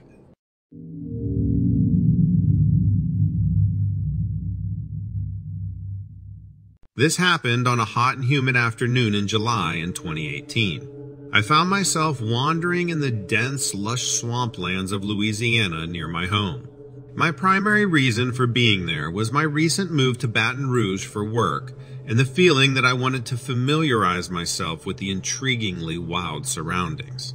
Having been walking for hours, my ears had become accustomed to the buzzing insects and the diverse calls of unseen birds. However, as twilight began to set in, something caught my attention. The lively noises that had accompanied me throughout the day abruptly ceased, and silence fell over the swampland, so profound it made my skin crawl. Through the dim light filtering between the ancient moss-covered trees, I noticed something stirring. Too large to be a typical inhabitant of the swamp, a figure standing a startling 8 feet tall awkwardly moved in the distance. Its stance was eerily human, yet its movements were jarringly disjointed. I instinctively took cover behind a nearby tree, my pulse racing. Casting my eyes back towards the figure, I squinted, straining to discern more details in the fading light. It moved with a peculiar, stumbling gait, as if it were learning to use its legs. Each step it took seemed forced, unnatural, and the water around it rippled with a foreboding intensity, mirroring my escalating apprehension. Then, as a ray of the sinking sun found its way through the trees and illuminating the figure momentarily, my breath hitched. The creature's face bore an eerie resemblance to that of an alligator or a crocodile. Its scales were reflecting the sunlight with a dull sheen. But it was the eyes that truly terrified me. They were an intense yellow, burning like embers in the dying light. They held a predatory gaze. Silently, I watched as the creature waded through the murky swamp water, its eyes never leaving my hiding place. I could see it sway clumsily yet purposefully, its gaze never wavering, its massive frame cutting an imposing figure against the twilight. Its skin, I noticed, was a grim mosaic of dark, mud-caked scales, creating an eerie camouflage with the surrounding marshland. All rational thought had abandoned me, and it was replaced with a primal instinct of self-preservation. My palms were clammy, my breath shallow and ragged. Every instinct screamed at me to run, to escape, but I was frozen in my dread, my eyes locked with the creature's hypnotic gaze. Minutes passed, each ticking second stretching out into an agonizing eternity. Eventually, the creature turned, its piercing gaze breaking away from me. It moved deeper into the swamp, its monstrous silhouette slowly swallowed by the darkness. Only when it was completely out of sight did I dare to exhale, the tension draining from me in a rush. My lungs burned from the held breath, and my heart still pounded loudly, echoing the adrenaline that was slowly ebbing away. Sweat had formed a cold sheen on my skin, and my knees felt weak as if they would buckle. For several minutes, I remained hidden, huddled behind the rough bark of the tree, listening intently to the sounds of the swamp. The silence began to fill again with the natural night chorus, the chorus of frogs, insects, and nocturnal birds slowly resurfacing. It was as if the swamp itself had held its breath in the presence of the creature, and now, like me, it was releasing its anxiety in a symphony of sound.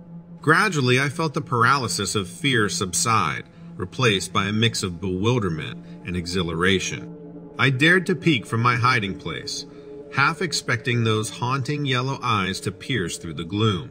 But there was nothing. I took a shaky step forward, my shoes squelching in the soft mud, and then another. The undergrowth beneath my feet was cold and damp.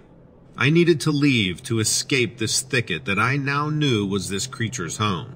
Stumbling through the swamp, my sense of direction completely off, I finally found the narrow trail that had led me down here. Each crunching leaf and snapping twig beneath me seemed to echo my racing thoughts. My mind was a whirl of unanswered questions and disbelief. What was that creature? Where did it come from? Why hadn't it attacked? And perhaps, most disturbing of all, were there more of them? Emerging from the swamp, the sight of civilization never felt more comforting. I had escaped and, more importantly, survived. But for me, the encounter transformed the swamp from a place of nature into a reminder of an otherworldly terror. In the following days, I spent hours recounting my experience, first to local authorities, then to wildlife experts. Some believed, most doubted. I was told it was perhaps a hallucination due to exhaustion or a misidentified animal in the poor light. But deep down, I knew what I had seen and experienced was far from ordinary.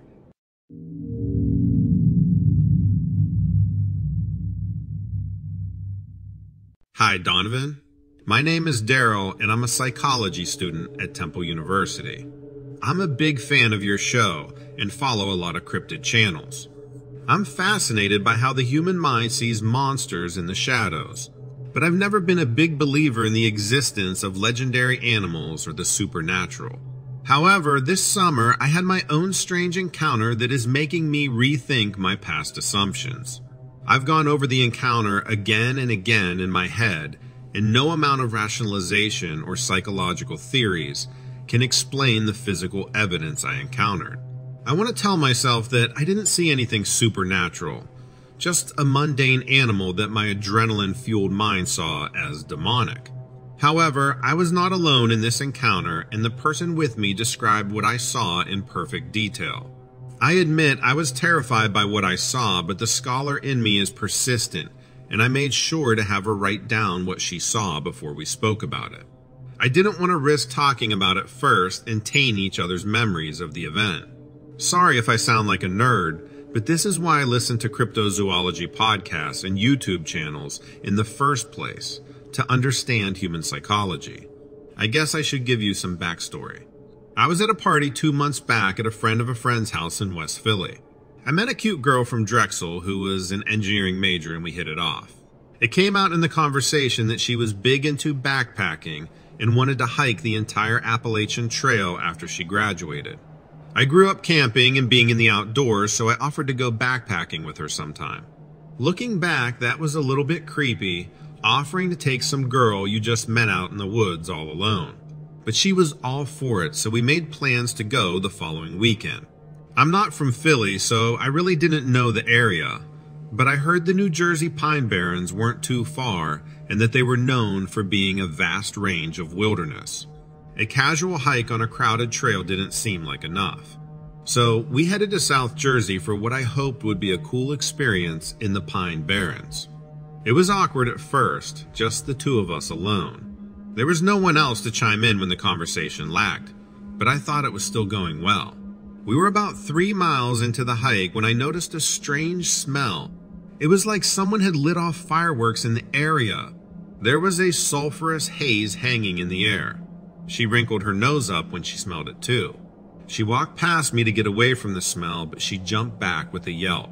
She looked at me wide-eyed and nodded to the trail behind her. A torn-up deer carcass was in the path. I could see drag marks in sandy soil. It looked like something had purposely dropped the body there. I assume we scared off whatever predator it was. Maybe a bear or coyotes.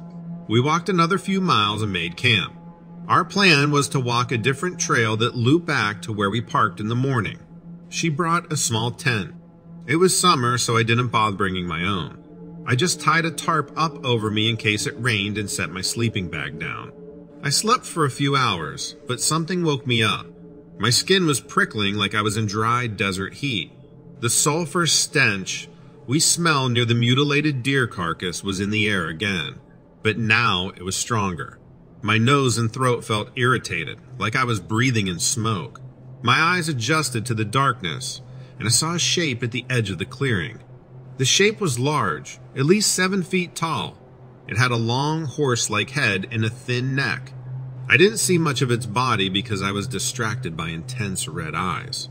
My hiking partner peeked her head out of her tent to ask me if I smelled the sulfur, but I couldn't answer. So she followed my gaze to the creature and gasped. It screeched and leapt into the air and spread bat-like wings. As it flew away, it smashed into a tree branch 20 feet up. It had to pause there to gather itself, and after a bit of fluttering of its wings, it finally flew off. I wanted to abandon all my things and start hiking back to the car right then and there. but I knew we wouldn't make it in the dark. I didn't sleep at all the rest of the night. At first light, we got to leave. On our way out, we saw the broken branch and the indent left in the soil where the creature took off. The sandy soil still showing the footprints where the creature stood. Thanks for listening to my crazy story.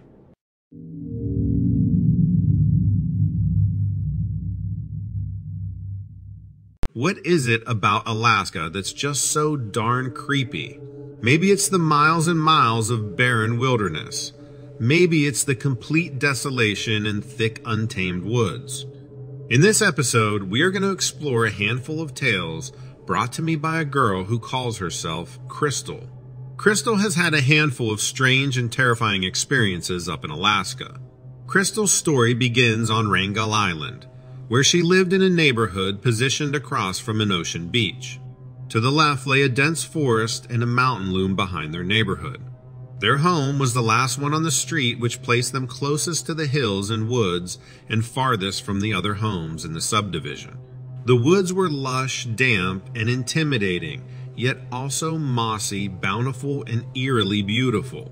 Just a year before they moved off, the island Crystal experienced an unforgettable Halloween at the young age of 5. By this time, she was well aware of the tradition of spooky costumes and roaming around the neighborhood. A slew of trick-or-treaters had made their rounds before the night drew to a close and the family retreated to bed. However, in the middle of the night, Crystal awoke to an eerie whispering and a palpable sense of being watched. She looked around her room, finding nothing out of the ordinary, until her gaze landed on her window. What she saw there was so horrifying that she covered her face and screamed. A towering figure was peering down at her through the top of her window. It had red eyes and a thick coat of dark brown, almost blackish fur. Its face was an unnerving hybrid of human and wolf-like features. When her mom rushed into the room, Crystal pointed out the window, but the creature had already disappeared. She tried to explain what she had seen, and the best description she could give was wolfman. Though she can't say with certainty what it was, she knows that it wasn't a person in a costume. Despite being so young, the memory has stayed with her throughout the years. While she never saw the creature again, she recently saw a video discussing the history of Bigfoot as well as werewolf sightings and other encounters. This made her confident that it was the creature she had seen peering down at her that unforgettable night. And now on to her second experience. This happened in the same place, but a year prior to the werewolf thing. She had been playing in the woods just to the left of the house. Her dad had cleared some brush there and hung a tire swing in a tree for her and her older brother. Her mother often watched them from the house window as they played. One day her brother was on the swing and she remembers herself being distracted by a tiger swallowtail butterfly that fluttered into the woods. She chased after the butterfly, eager to catch it, but instead ran into something blocking her. Something that she couldn't see but was very much there. Although it should have been terrifying for such a young child, she was more curious than scared. She stood there running her hands up and down and across this object, trying to figure out what it was and how to find a way past it. However, it was like touching solid air. There was a slight blur when she looked through it, but she couldn't figure it out at all. Confused, she went back to her brother and parents to tell them about her odd experience. With no plausible explanation, they dismissed it as a figment of her active imagination.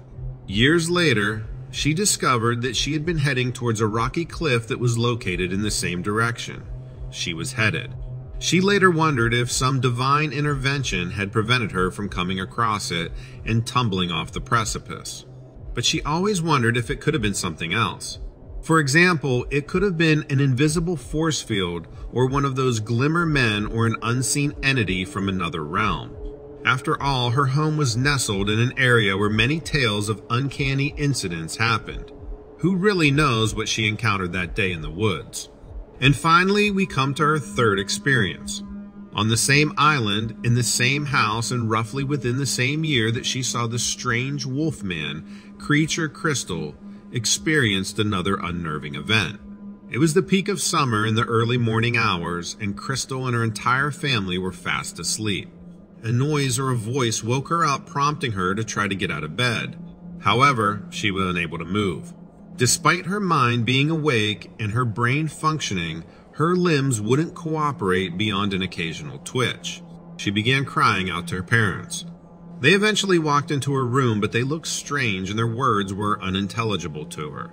Moreover, they didn't come to her aid. They just stood in the doorway looking in at her. Crystal couldn't move but tried to calm herself down and get back to sleep, thinking it was a nightmare.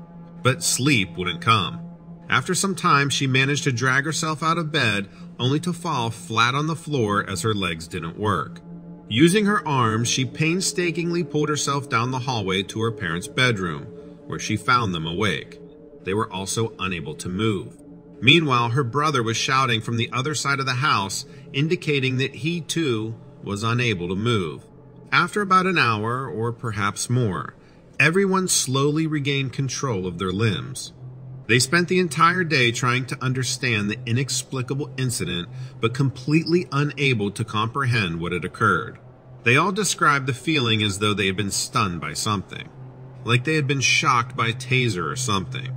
Crystal's mother, who usually woke up before everyone else, mentioned that a ray of light had shot straight through the house for a split second before passing right over their bed. Crystal's mom and dad decided that calling the police would solve nothing and only serve to make them look insane. So, they spent the following weeks in a state of confusion, concern, and heightened vigilance, keeping their eyes out for anything strange and also barely sleeping. This bizarre incident never recurred, but it remains a topic of discussion within the family. Sometime after they eventually moved off the island, they learned about the government allegedly conducting a variety of experiments there. Crystal's family couldn't help but wonder if they had unwittingly become the unfortunate victims of such experiments. What do you all think about Crystal's strange encounters?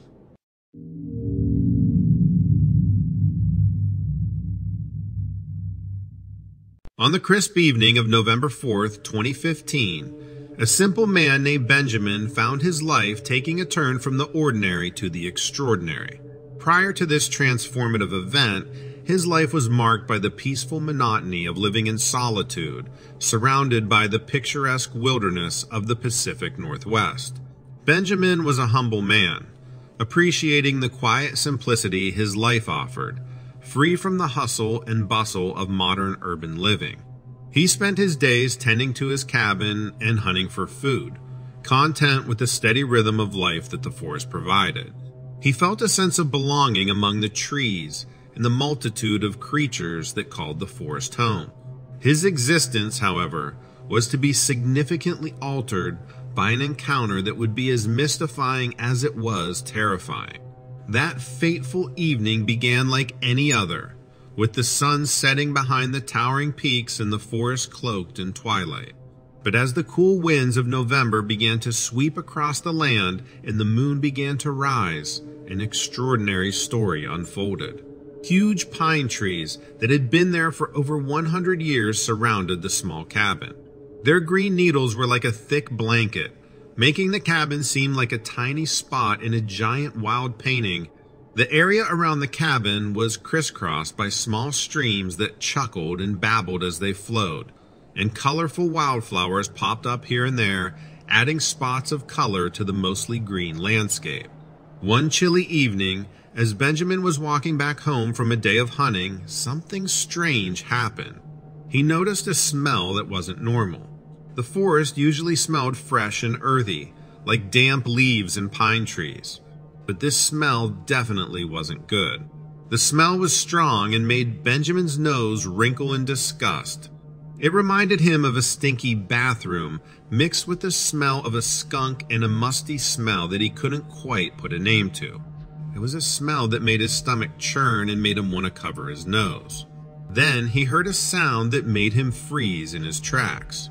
It was a growl so loud that made his heart beat fast in his chest. But it wasn't just a growl.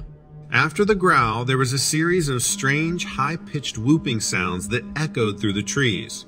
Benjamin had never heard anything like it before. He was scared, but he also wanted to know what was making that sound and that awful smell. His heart pounded as he slowly turned his head, trying to see what was there in the darkness. As Benjamin was trying to locate the source of the sounds and the overpowering stench, the surrounding darkness began to move in a way that was not natural. Something was coming towards him. From the shadows, a colossal figure emerged, its height surpassing the average human by a clear margin. This entity stood at what he guessed to be 9 feet tall. This hulking creature was exceptionally built, with broad shoulders that showcased a powerful physique. Its chest was massive. It was draped in a coat of thick hair that ranged in color from brown to dark brown, with patches of reddish hues. It gave the creature a camouflage look, perfect for lurking unseen in the forest shadows. But what stood out the most was its face. Unlike the rest of its body, the creature's face was devoid of hair, revealing a strange, ape-like resemblance. Its head was oddly shaped, jutting upwards in a point. The beast's eyes were small and beady, shining with an intimidating black glow. Even stranger was the fact that the creature seemed to have no neck. It was as if its head was an extension of its torso, further adding to its intimidating appearance. Benjamin got himself under control and sprinted back to his cabin, where his hands barely remembered how to function as he locked the doors and peered anxiously out the window. The creature seemed to have disappeared. He could find no signs of it, at least no visual signs. The smell was still lingering, which convinced him that the encounter actually happened. Eventually, the story got out and people in the surrounding areas began to hear about Benjamin's story. Some believed him, but others thought he had always been a bit strange. And to them, this was just icing on the cake. Even now, years after that fateful encounter, the story continues to mystify and intrigue the inhabitants of the Pacific Northwest. The truth of the encounter may never be fully known, but the tale remains a testament to the mysteries hidden within the depths of the Pacific Northwest.